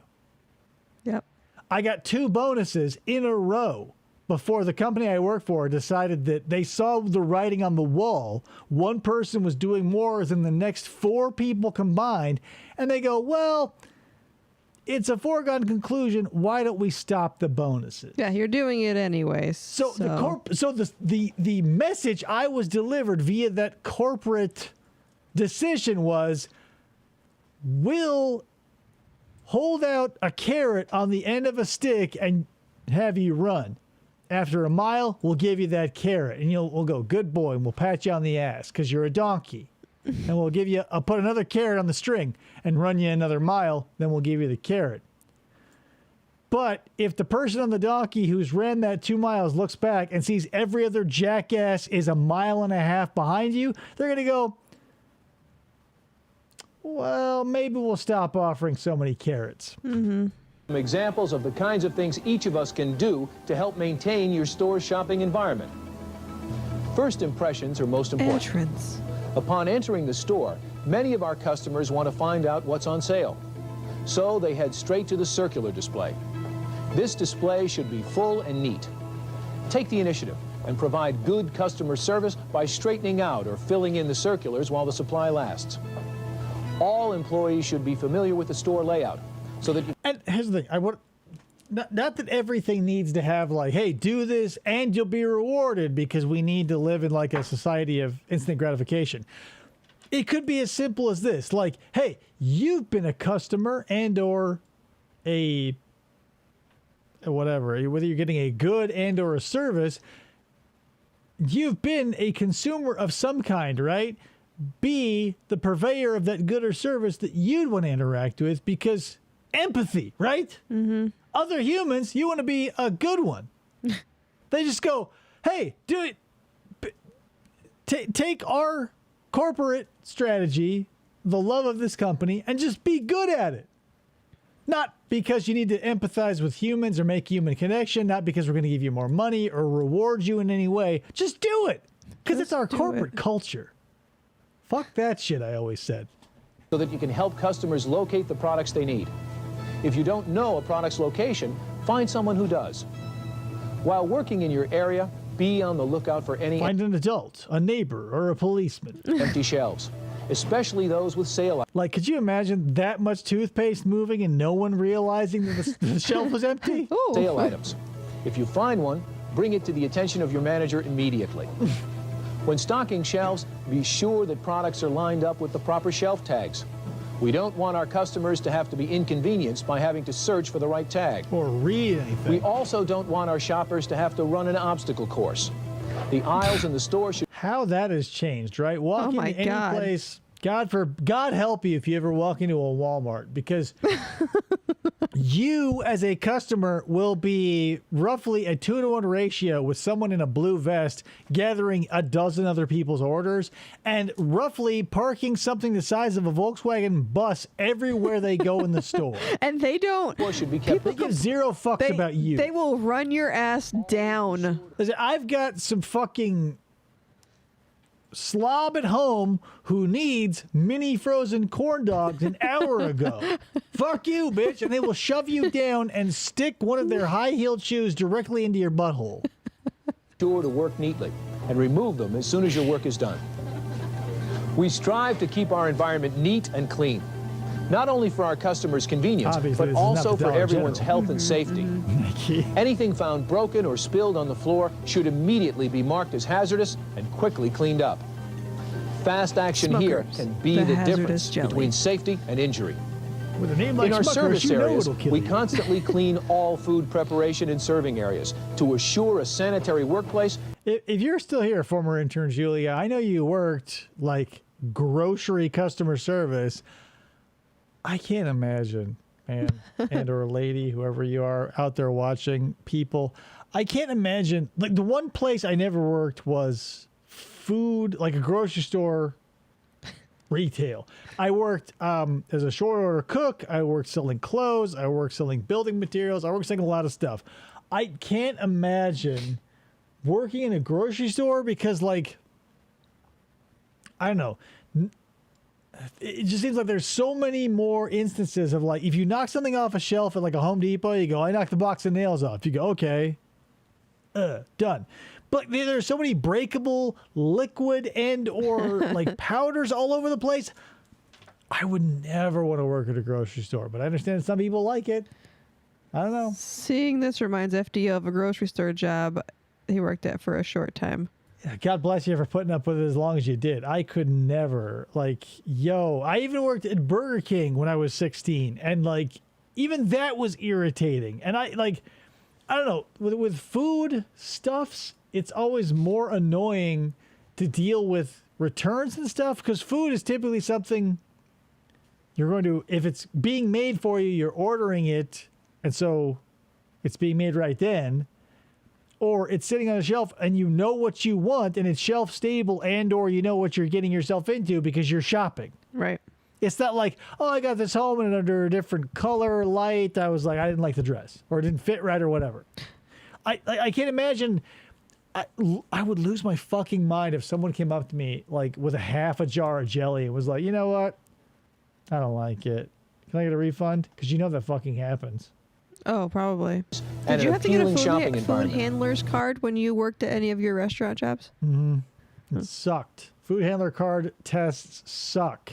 Not because they're hard, not because they are in any way taxing mentally. It's just that you've got to go there and sit in a room with 12 other mouth breathers and go like, at what point is food like safe to eat? Like 7 degrees, 70 degrees, 160 degrees, or the temperature of the surface of the sun. When like 3 of those are obviously wrong answers, and I go, I stayed up and studied for this. The final Hazardous jelly and was most Ryan's nickname in high school. I bet. important part of It the was 2 shopping months environment is you. that he worked your there. personal Everyone was appearance. cool. There were 2 managers. One was cool. The other was a complete asshole to me the entire 2 months, so I left. There you go. Our customers. Our customers expect to find well-groomed, clean, properly attired employees in our stores to assist them. All They're a bunch green. of hippies or goths.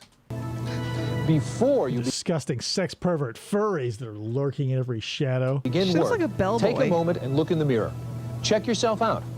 Are you Check properly yourself attired? before you wreck Do you yourself have your on name the floor. badge on? does like your uniform remind the customers of like a Christmas tree skirt? If it doesn't. Is your uniform clean? Is your hair neat and your hands and nails clean? Just taking a minute to look in the mirror can be the difference between making a positive or negative impression with the customer. But why? Why? Give humans a reason. People want reasons to justify their behavior, even if it's as superficial as like you'll earn a bonus or just like you'll be a better person for the other customers, of which you are sometimes. She does look a little bit like Violet from Willy Wonka. She's going to turn into a giant grape, though. Yeah. Keeping things Hopefully neat, it's a green convenient, grape and this time. efficient. Obviously. Assuring cleanliness for health and safety. And presenting a well-groomed, properly attired appearance. These are just a few of the many ways that we can all provide good customer service. By taking specific... There are so many people who have these things, but I wish I had just like a shock of white like this guy. One kid, he was in like early high school when I was like a senior, and he had like a bright white like right over the side of his head there, and I was like, God damn, man. Like some things I just coveted because the 90s made them look cool. It was like a shock of white hair, like a stripe through your hair, or like the classic scar over one eye, or like, I can't tell you how many times like I didn't necessarily wish for a horrifying accident where I was disfigured, but I wanted something to like slash my face enough to get like the cross section on the eye, like a nice scar, but not so far that it like hit my retina and gave me like a milky eye. Right, right. I mean, we all wanted to be scarred at some point, right? Specific actions that maintain and enhance the shopping environment for our customers. Jim Roush. I don't know if I want Jim Roush's scar. This is the courtesy counter. When we hear the term customer service, Jim Roush's scar makes me feel like he was role-playing as like a wide-mouthed bass in a sexual role-play at one of those swingers clubs. Gone wrong. And yeah, they yanked the hook out of his mouth. And he's like, not so much like Ichi the Killer, like with the, or like Joker mouth scars, but just like something stupid that went wrong and was never going to go right. Customer service, this is probably the place that first comes to mind. First a comes lot to of service serve. does happen here. But the fact is that every employee... God damn, they have one like brand of everything that sells out immediately, and everything else is left untouched. It's all their employee in every job should provide customer service every day. We count on our excellent customer service to attract new customers and retain our regular customers. It's for this reason that every employee must know the proper way to interact with customers. And where Pert Plus is at all times, like right here. To meet their expectations. So to satisfy their previous needs. to like when Elliot was a baby, I had never had somebody ask to like help with my groceries and stuff until I started going to Sprouts when Elliot was a baby, and then people started asking me, "Oh, do you need help with your groceries?" Because I'm like, "No, I can do it." Like you have to be old, fat, or with child. Like no one's ever offered to take shit out to my car because they look at me and they go, "That guy is strapping. He's got big muscles.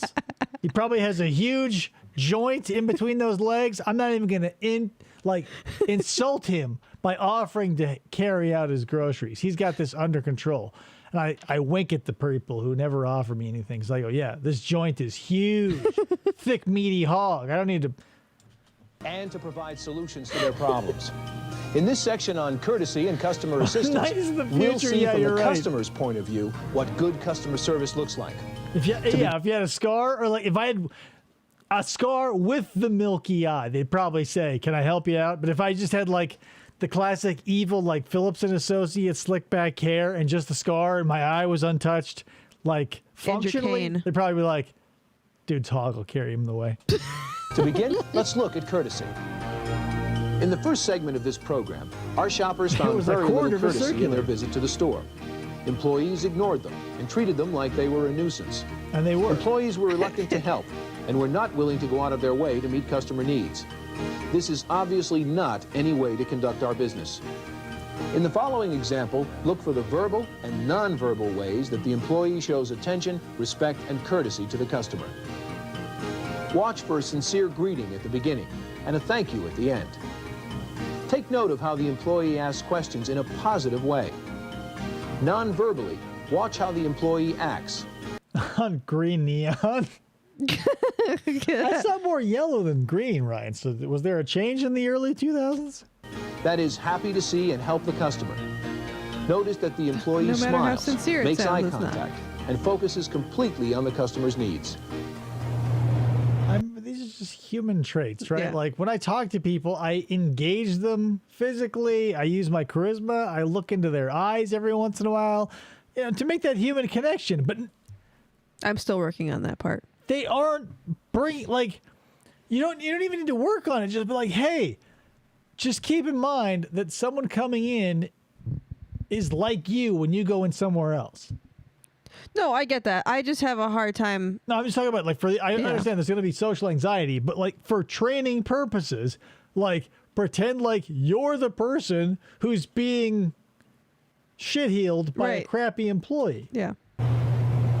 Number 7? Right here. Hello. What can I get for you today? My wife was in earlier and got some ham for a party we're giving tomorrow. She sent me to get some more, and I don't remember what kind it was she got. I do know it was on sale. Oh, yes, that would be our best honey ham. How much more would you like? I think a pound should do it. It is a little annoying that they are changing the premise of this first skit, and I'm sure they will now change the premise of all of them. Because, like, whatever.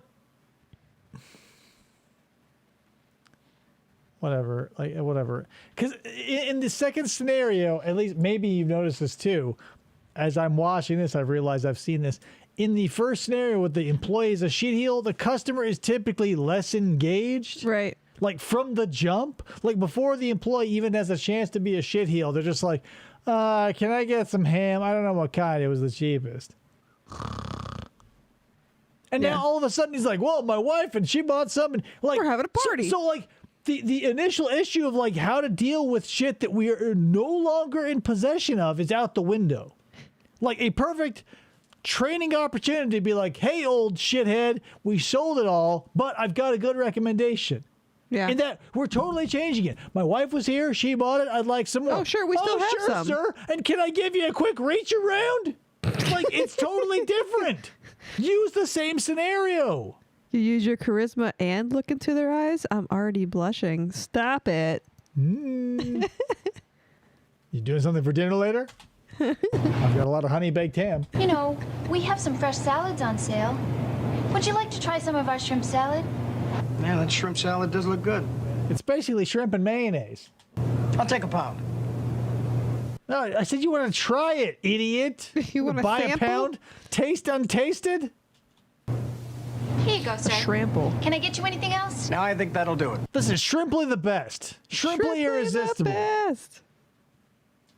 Well, thank you very much. Enjoy your party, and we'll see you the next time. Thanks.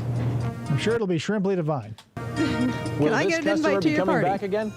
You bet he will. And not Probably because he asked a completely different question. We had the thing he wanted in stock, and the fuck. Not just because the ham he bought was the best, but because the customer service he received was the best. There's more to customer service than just being courteous. We must be ready and very willing to help our customers with any problems they may have. And hope that as we're being courteous, we have the thing that they actually want and aren't going to address the legitimate problem that was there in the first whatever. Sometimes this means responding to special requests, and sometimes it means offering your assistance.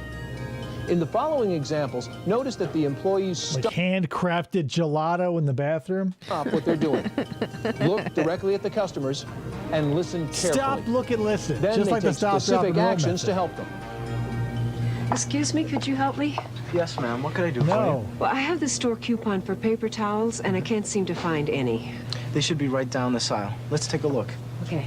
In this aisle, you came from that direction, lady, and they're in this aisle. Like, now, I'm no screenwriter, but wouldn't you want to be like, oh, they're in the next aisle over. You were so close. Not, they're literally in the direction you just came. Nope, there they are, and they're empty as fuck. Of course, she wants the fucking brawny that sold like hotcakes, while literally every other brand went nowhere. We seem to be out of them right now. Oh, darn. I have this coupon. Oh, darn. I obviously saw that because I walked past this aisle. Not this aisle. She was in this aisle the whole time. But she definitely walked past this section because she came. Are there no rain checks where you're from, bitch? I never used a rain check, but I know how they work. Fun. Well, let me check to see if we have any more in the back room. If not, don't ever tell a person there's a back room because 9.5 times out of 10, the store doesn't have a fucking back room. There's nothing back there if there is one. So stop it. If not, I'm sure we can accommodate you somehow so that we can give you a rain check or perhaps a substitute. Oh, would you? That would be wonderful. Sure, I'd be glad to. I'll be right back. Like a substitute. I'm sorry, ma'am, but we are out of the advertised towel. But I'd be happy to offer you another brand at the same price. Would that be acceptable? Yes, that would be just fine. Thank you both very much. This has been the best 47 minutes of my life. Now, I'll take one roll of paper towels, please. The High Dry brand for $69. It's got Bounty back there. Like, how many? Whatever, guys. Not for nothing. Some places you don't want to cut corners. I'll tell you 2 of them. Paper towels, just don't buy the cheap ones. It will. Just don't. I don't want to get into it. Get the good ones. Paper towels. Get the best. Toilet paper, same thing. Put your money where your hands and ass are. Want to cut corners where your hot dogs are concerned or your meat, your cereal or whatever, knock yourself out. It's all going to be the same basic animal and or grain. But when it comes to like cleaning up messes above or below the belt line, don't fucking phone that shit in. Okay? Guest bathroom, do whatever you want. Your ass, you don't cut those corners. You're most welcome, ma'am. Let us know if there's anything else we can do. Scott, let's get They brought the fish police. Let's get a closed for out of stock sign. Let's get something over here to stop confusing people by the lack of product, even though this bitch obviously saw. There's nothing here. She read the tag. Mm-hmm. Please leave my store. Let's get a sign up here right away. Thanks. Out of this. Sold out. Ask. They're gonna put a sign that says, "Ask me to call the guy in the suit." Excuse me, ma'am. Oh, I'll be finished with the cart in just a moment. Oh, I'm not waiting for the cart. I came to see if you needed help with your groceries. Thank you very much. You look old and/or with child. P.S. Bitch, like, who's gonna come and be like, "Ma'am, we need the cart"? Like, when have you been in a place where like, no. Why would they come outside to ask if we need help? Sometimes very difficult to get. Look how yellow her hair is. That is fake as shit. This woman is like a cotton candy haired cartoon character. She's flat ass Mrs. Oh, god damn it. Fucking wide pancaked ass Slocum. bitch. To get these bags out of the Mrs. bottom Slocum here. carriage. Slocum. That's great. Oh, thank you. Old with child or both.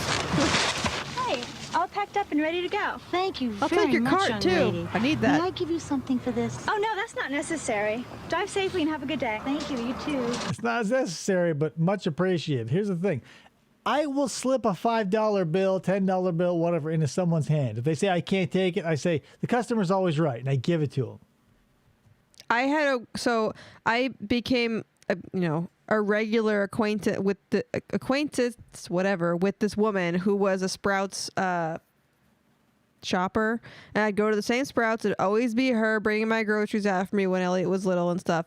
And I tried tipping her, and she like literally would not take it. So I just got her when I was doing my air plants, I gave her a Christmas present. Right, you just hold out your hand and shake it and do that movie thing. But P.S. Ryan, who do you think showed her "Are You Being Served"? Do you think Krista was like, "Hey Dave, have you seen this? Have you seen this? It stars 7 Gary Buseys." Or do you think you went the other way? Do you think maybe yours truly was watching "Are You Being Look Served"? at all these Gary Buseys, especially fucking God damn it, the young lady. Grocery Busey. Grocery Busey. Courtesy and custom. Right, they're not allowed to accept tips, but here's the thing. If I am going to tell them, you're going to take this money, they are going to take the money. The discount tire people take it when they put air in my car tires. I don't say, hey, do you accept tips? I don't say, hey, can you? I don't make it a question. I say, here you go. It's not a question. Yeah, it's not a question. It's a statement. Mrs. Brahms, yes, Miss Brahms. Shit. Whatever. Her story. Look into her, Miss Brahms, because like she had a record deal based on her voice. Doesn't matter. Moral of the story is like I just got a car battery, right? Cost me $260. Dude put it in. Probably was a pain in the ass. It's hot as fuck out here. So he goes, yeah, there you go, guy. I go, thank you very much. I hold out my hand. And like, I didn't ask him. I didn't say, hey, would you like $10 for me being a pain in the ass and having to work in the heat for a little while? I said, hey, thanks, man. Here you go.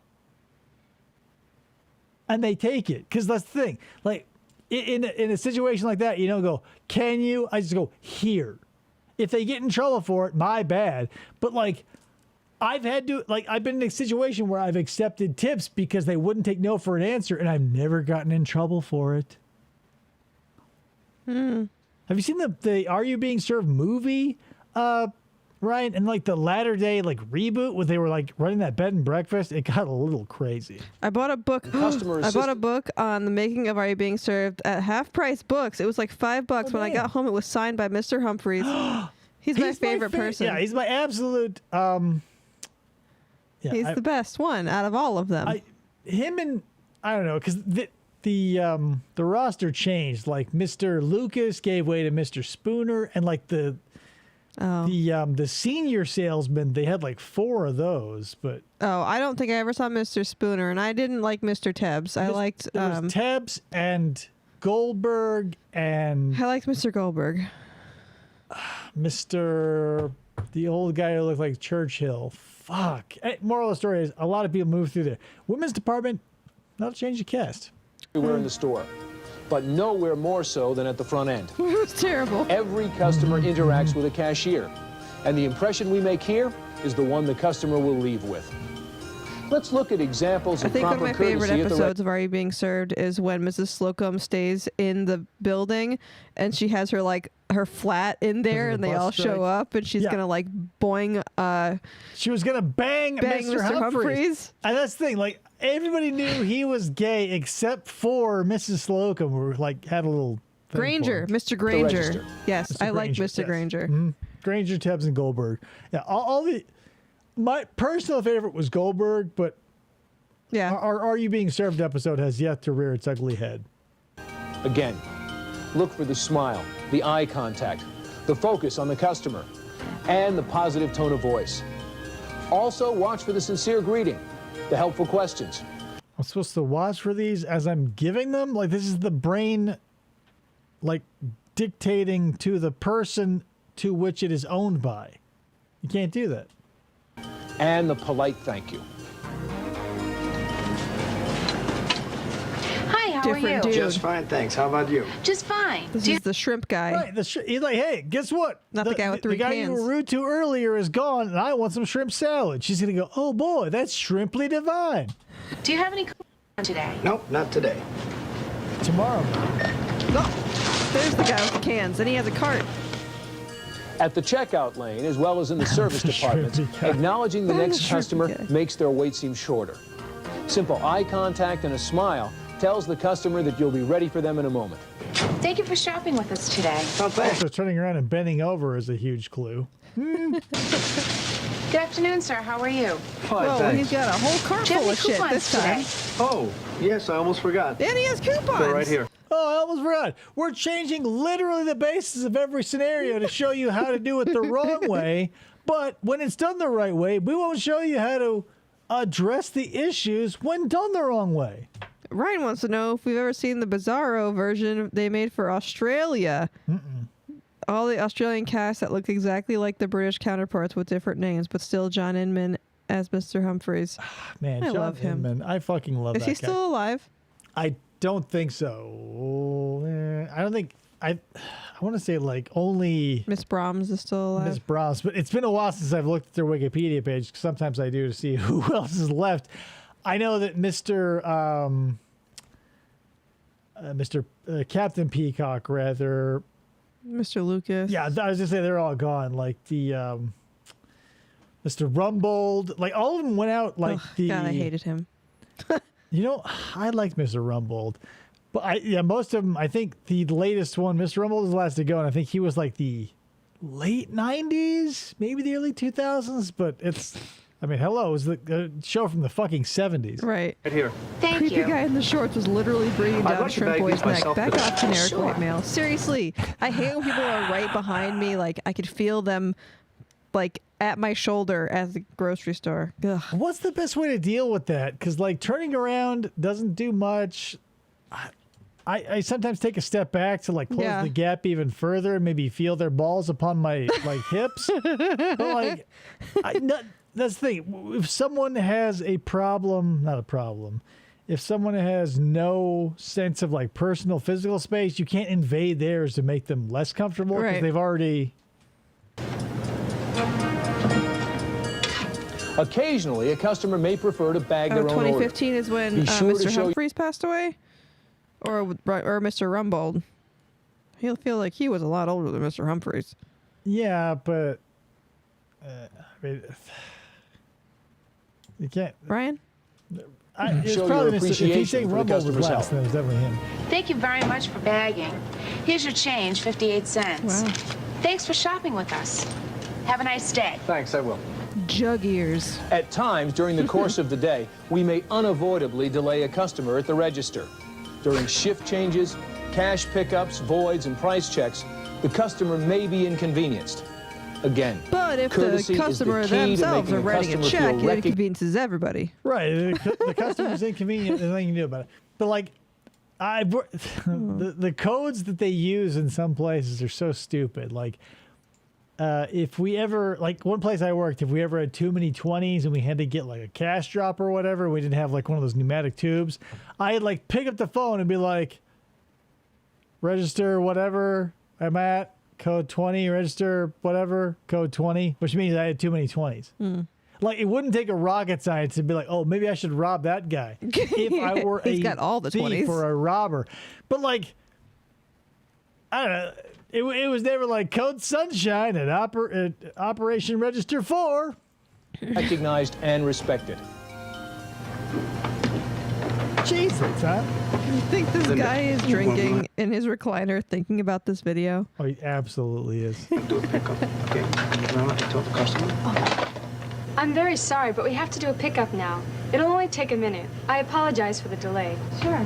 It's semi-annoying that all of these employees, whether in the shitty half of the video or the competent half of the video, where they talk to these people as if the customer is like somewhere else, like they're on a phone call, be like, hey man, I got to do a cash drop. Can you tell the customer we got about to do that? And she goes like, yeah, I guess so. Hey. Sorry. Hey, did you hear that conversation we had just now? You're 3.5 feet away, and we weren't using our 12-inch voices. Is it okay?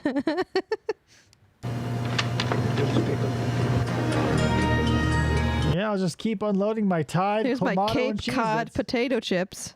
Oh, yeah, Cape Cod. Look at all that classic. Was she buying, like, fucking sardines? Tuna, probably. Such a Cat food.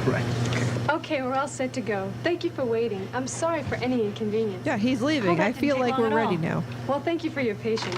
Thank you So how are again, you and I'm sorry and thank you. Thank you for being sorry, and I'm sorry that I had to thank you. Thanks so Thank much. you, I'm sorry. They tried to make an American version in the 70s, and Mrs. Garrett from The Facts of Life is Mrs. Slocum. Yeah, like The Office made the jump across the pond, but I cannot.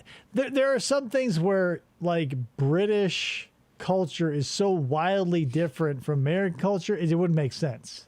Oh, Like, yeah, no. If I saw an American sitcom where everybody in a similar setting acted like they did on Are You Being Served, I'd be like, this makes no fucking sense. No.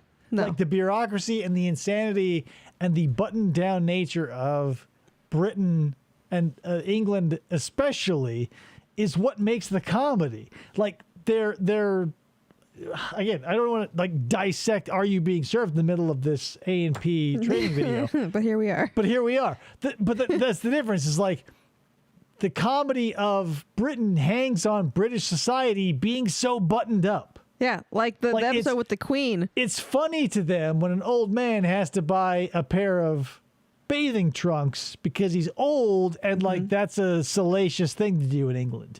Whereas here I would go, what the fuck?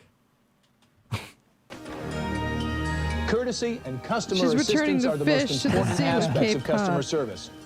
They can easily be the difference between keeping and losing customers. Be the difference, guys. We want everyone's experience in our stores to be a pleasant, positive one. And that will only happen when each of us makes a commitment to make it happen for each. Right, that's what I'm saying, right? It doesn't translate because you can't, like in an office, I can see a lot of the same shit happening because they're nothing but highly specific rules and regulations that I feel like everybody in an office can get along or like at least resonate with. Are You Being Served was so married to English culture itself, it doesn't feel like it could be translated anywhere. Like maybe Australia because, you know, again, not again, but like they are closely tied and their culture is very similar because of the whole convict situation. But like you can't take anything British and come over here and still hold on to like the thing that makes it funny is like the British society as we know it and them sort of being counter. Like the fact that Mr. Humphreys alone is his own salacious thing. Right, that and like young Mr. Grace getting with his secretary, allegedly. That wasn't... but the fact that it was like... But no, that's the thing. The English... That's an English thing. Like even before... I don't know. All the English comedies or British comedies or whatever have always had that sort of dynamic or was like... But again, it's a sign of the times where like the old dude could lust after the old or the young lady, and it was just like a punchline. Whereas today you'd be like Harvey Weinstein and Me Too, and like you dye your hair red, and join a feminist movement. Like back then, it was just like, yeah, perverts exist, and isn't that funny? Like each and every customer. Be the difference. There are times when providing good customer service takes more than just being polite and responsive to customer needs. It's like a hand job. Occasionally, customers present us with more challenging situations. Situations that take special skills to handle correctly.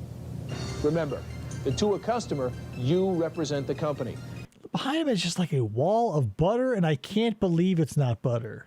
Like that is so many fat and simulated animal fat products. It is bonkers. It just looks like supermarket sweep. Sometimes customers will choose you the to cheese express on the their bottom. problems. Like we've got, I can't believe, Land O'Lakes, like Parquet, Imperial, Parquet, Country Crock. Like, where are the two hands coming to, talk about banality?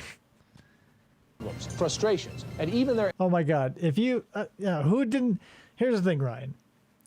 I don't know if there's a person alive who can say this sentence. Oh yeah, I totally know Are You Being Served, but what is Keeping Up with Appearances? Everybody in America at PBS knows those both, and anyone in England knows those. It's crazy. In their anger. As a representative of the company, they expect you to help them, to take action, to address their problem. How would you react in a situation like this? Hey, listen, miss, I've got a problem. Hey, listen, I can't believe lady. you sell this stuff to people. I bought this milk a couple of days ago, and it's bad already. What if I drank it and got sick? I could have ended up in the hospital. Look at the Let me tell you, expiration date I before don't you need buy this it. kind of aggravation. All right, Karen, let's take a closer look. Really quick, let me make this a little bigger for you. So you can see the amount of milk consumed, none. P.S. Milk is one of those things that's like typically ultra pasteurized. So you're going to see, not see rather, you're going to smell when it goes off. Yeah, and Like here's the thing. And even if you don't smell it, something will give you a tip off. And P.S. Chunks. Don't be a bitch. Like whatever. When I was young and living alone and poor, I did this. And I don't feel good about it because it gave me horrifying diarrhea, but it felt like the right thing to do at the time. I had a gallon of milk. I was working out of town. I would spend a week somewhere every week somewhere in Arizona. I come back and I go, finally I'm home. And one week I came home and like my milk was super duper old. And I go, this is fucked. It's like a month out of date. I got to get rid of it. It's totally beyond saving. So I start dumping it down the drain. And before I get a quarter of it out, I go, well, Jesus, this feels like it. Number one, it's ultra pasteurized. Number two, like it looks totally fine. There's no weird smell. So I start drinking it. Like I went from dumping it down the sink to drinking it straight from the 1 gallon jug at the sink. I go, Then a couple of lumps hit the back of my throat. And I go, oh God. All right. Fine, fuck it. And I spit out the mouthful that had the lumps. I go back dumping it down the sink. It goes and goes and goes. And I go, God damn, there's like no lumps coming out of this. Maybe that was just congealed fat. So again, I raise it to my mouth and I start drinking and to get a few more lumps. And I go, okay, fine. 2 lumps, that's enough for me. I dump the rest down. Now, of course, the next day was a horrifying hellscape for my toilet. But I would have known if I hadn't tried, right? This bitch didn't even try, is what I'm getting at. FDO says, David, don't tell anyone how I live. In situations like this, there are several important points to remember. First, realize the complaining customers are giving you an opportunity to fulfill their needs and win their loyalty. There is no better customer than one. Right, but what do you, as the employee, have to gain? Literally nothing. Like, you'll get to keep this difficult bitch as a customer who will come back and be a bitch guaranteed again. Whereas, like, I would rather have them fuck off. FDO has a grosser story to do with the drink. Like, if it tastes bad and you, like, power through it, that might be the only thing that can make that worse. But, like, the only thing that doesn't add the icing of, like, horrifying is, like, it tasted fine when I was drinking it. Right?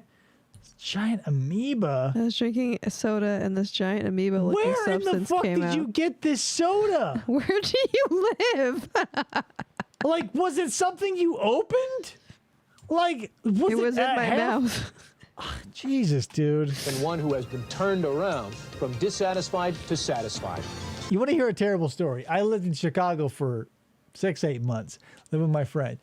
And this was like his second or third apartment out there because they've been moving or whatever. So, like, a bunch of stuff had made it from the first apartment to the third apartment. And I'm like, you know what? Nobody's eating this. It's free. I'm going to eat it. So he had box after box of, like, apple-filled granola and or like cake, Fig Newton bars or whatever. It's like that sort of gimmicky shit that, whatever. It's a bar, granola and apples. Or a Nutri-Grain bar. Whatever, something like that. I would eat them straight out of the package without ever pulling them out of the package because it was a single bar per thing. And I was eat it all. Blah. And they always tasted a little weird, but they were considered healthy. So I just figured, you know, maybe it's the whole grain that tastes weird. And like right around the last box, I go, man, this one tastes extra weird. And I pull it out. It was bright green. Oh. All of them, I feel. I can't verify all the ones I ate were this way, but the rest of them in all of the boxes that were left looked like a green version of the imaginary friend character from If that Steve Carell is now voicing. They were like giant green hornworm caterpillars that were afflicted by the meteorite that turned Stephen King into a pile of mold. Oh my God. So these giant, hairy, 6-inch, 1.5 wide green caterpillars I had been eating for 6 months. Gross. I'm still alive, so get the fuck over it, Karen. Our policy... They definitely were not TMNT pies. is 100% customer satisfaction guaranteed. Because that was the green was in the center. This was the green was on the outside and growing like hair. How do we accomplish this? By using our clear steps for customer service. I can't wait. CLEAR. Oh boy. The C stands for calm. Oh. Always stay calm. Don't take... The L stands for lean on. Licking. When you're not strong, I'll be your friend. Someone to carry on. Huh. Customer anger personally. Does anybody get that reference? And don't Yeah. get angry in response. It's sometimes difficult to remember, but customers are not angry. Leer at the customer. You get them to fuck off. With you. They're angry with the situation, and you happen to be the nearest available Laughing up their sounding board. bullshit. Next, the L stands damn for it. listen. Wasn't lean at all at the L. We're fucking fucked over. Interrupting. And try to determine what it is that they really want. Your thoughts and how of they them. might be Eavesdropping. Engrams. The evil alien souls that Lord Xenu implanted on you. This is like a low-key Scientology recruitment video. Satisfied. The E stands for empathy. Let them know you understand their situation and will try and find a solution for them. Right, but empathy should be throughout the fucking thing. Be like, hey, put yourself. Not at the very end be like, remember the clear method, because by then I'm like, fuck you. Either give them a deep mouth kiss or hit them squarely in the balls with the wingtip you're wearing. R stands for rectum. A stands for apologize. Constantly be apologizing. Make yourself the shitheel that they should be. Understand that this does not mean that we have necessarily for rectal prolapse. done anything wrong, but that we are sincerely sorry when customers are dissatisfied. We've done nothing and wrong, perhaps but we're sorry that nothing wrong that we did happened to them. inconvenienced. That was close. Finally, the R stands for resolve or refer. Resolve any situations that you can. R stands for resolve, which is on aisle 5 next to the other cleaning products. Formula 409, another popular seller. But if we're out of the resolve, we'll get the suit guy. We tell them to fuck off. We don't have shit, and you should leave the store, maybe come back in a half an hour, or never come back at all. Fuck you, we're out of resolve. Should always be referred to a manager. Listen, you either resolve it or you refer it. Yeah. That's the 2 exit strategy. You know those flow charts where it's like yes or no? If you get to the end, you got a yes or a no. Which is it, Steve? Let's see how the courtesy counter clerk handled our example. Let's see what happens. Listen, miss, I've got a problem. I can't believe you sell this stuff to people. I bought this food? milk a couple of days ago, and it's bad already. What if I drank it and got sick? I could have ended up in the hospital. Hey, bitch, how do you know it's bad? The sell-by date typically isn't the date at which it expires or becomes toxic or even harmful to humans. So what the fuck are you talking about, bitch? See how calm I was there? That's how you deal with a customer. Do you know what you're fucking talking about, bitch? You seem stupid. Maybe leave the store. See? Calm as a cucumber. Let me tell you, I don't need this kind of aggravation. I can understand how you could be upset about that, ma'am. And I'm sorry for any inconvenience it has caused you. We missed the C and the L. She went immediately to empathize and apologize. No, she was calm and listened. It said the words on the bottom. It said calm while she was talking. You can't. That's the. She's just standing there like. Yeah, she's calm because she's just standing there and she's listening. Right, but don't. Our policy is 100% satisfaction with everything we sell. And I guarantee your cranky ass is easily satisfactionable. So I'll be happy to refund your money. She's as upset about Batman. No, she says she's as excited about. Oh, fuck. All I can remember is the spending a weekend with Batman, but I definitely know when Bart and Lisa open up their bank accounts, there's another reference aside from Batman that I'm missing, and this is going terribly. Your money. That would be fine. I'll be honest with you. I love your produce department. That's why I shop here.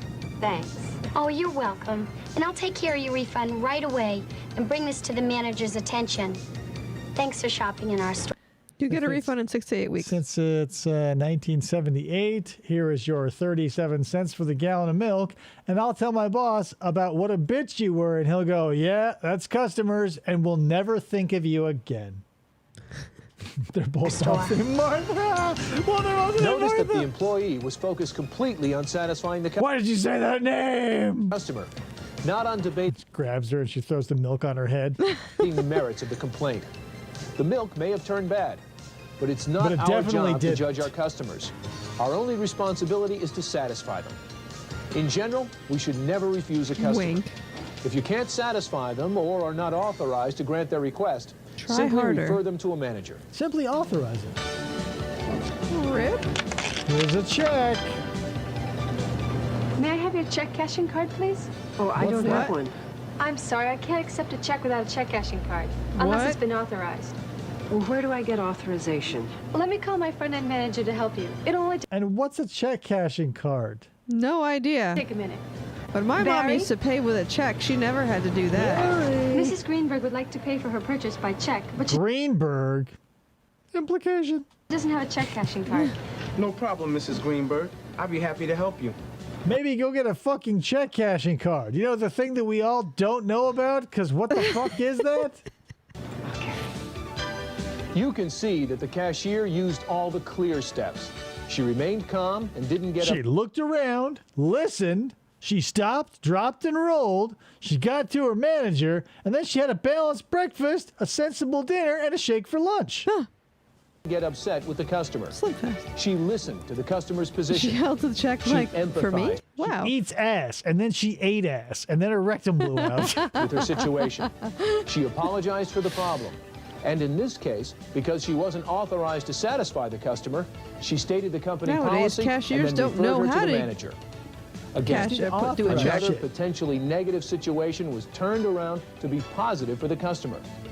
There are a number of situations that should always be referred to a manager and not handled personally.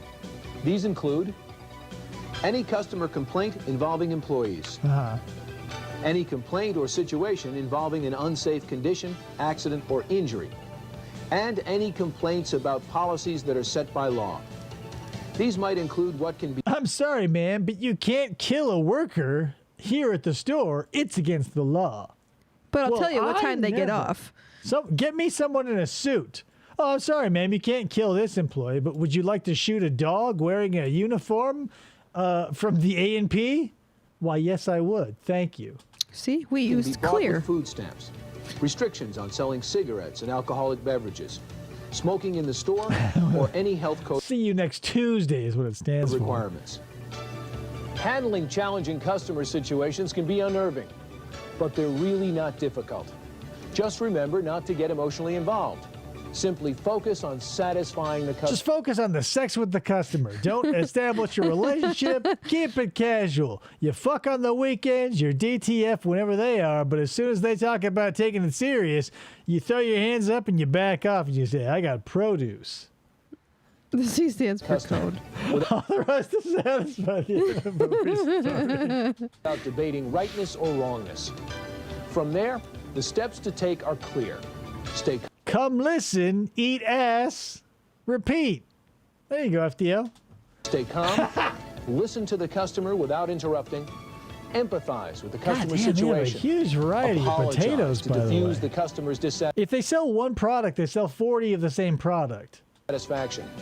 Resolve the situation if you can, Gary. and if the situation can't be made satisfactory immediately, refer the customer to a manager who can satisfy the customer. You've learned many skills today.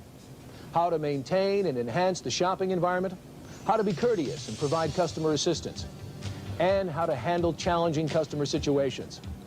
Using and practicing these skills will help you to provide the best possible customer service and really be the difference that keeps customers coming back to our stores. So like in true crime, we've given you the means and the opportunity. We have not given you literally any motive. Again, if you're going to ask people to do stuff, you're going to have to either dangle the carrot or brandish the stick. And neither of those are being done. Again, in any of the training videos I've ever seen for any company I've ever worked for, they never did it in such a way where they go, hey, work hard and you'll get more money, you'll get a promotion, you'll get whatever. Like, hey, good employees rise to the ranks. They don't say that. They also don't say, hey, empathize with the customer in real time. Pretend like they're you. No, it's hidden at the fucking third letter in their clear analogy. And then repeat. Anyway, so yeah, we've been going for quite a while, so we're probably not going to get to that McDonald's training, but don't you worry, it's still in the hopper, and we'll get to it eventually. That being said, I will see you all in a couple of days' time. We're getting close to Halloween, so...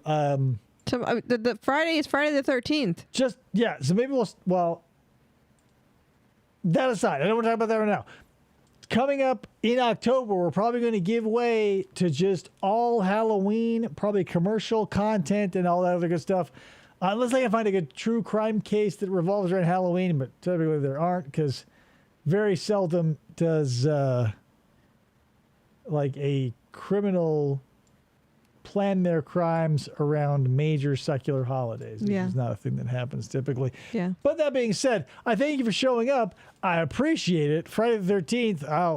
Now we'll have to find something to do special for that. We'll probably knock some lazy as hell and I'll forget. I only have reminded him more than once.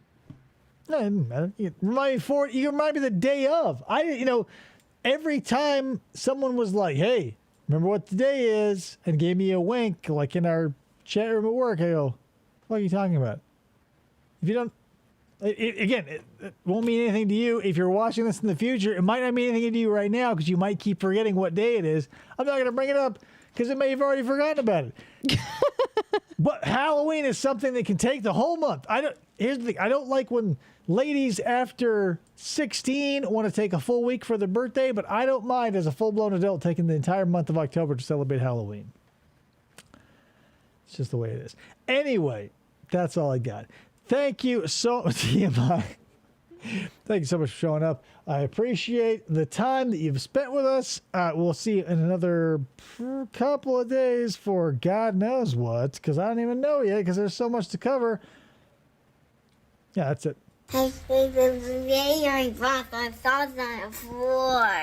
God! Smile later, everybody. Have a good night. Bye.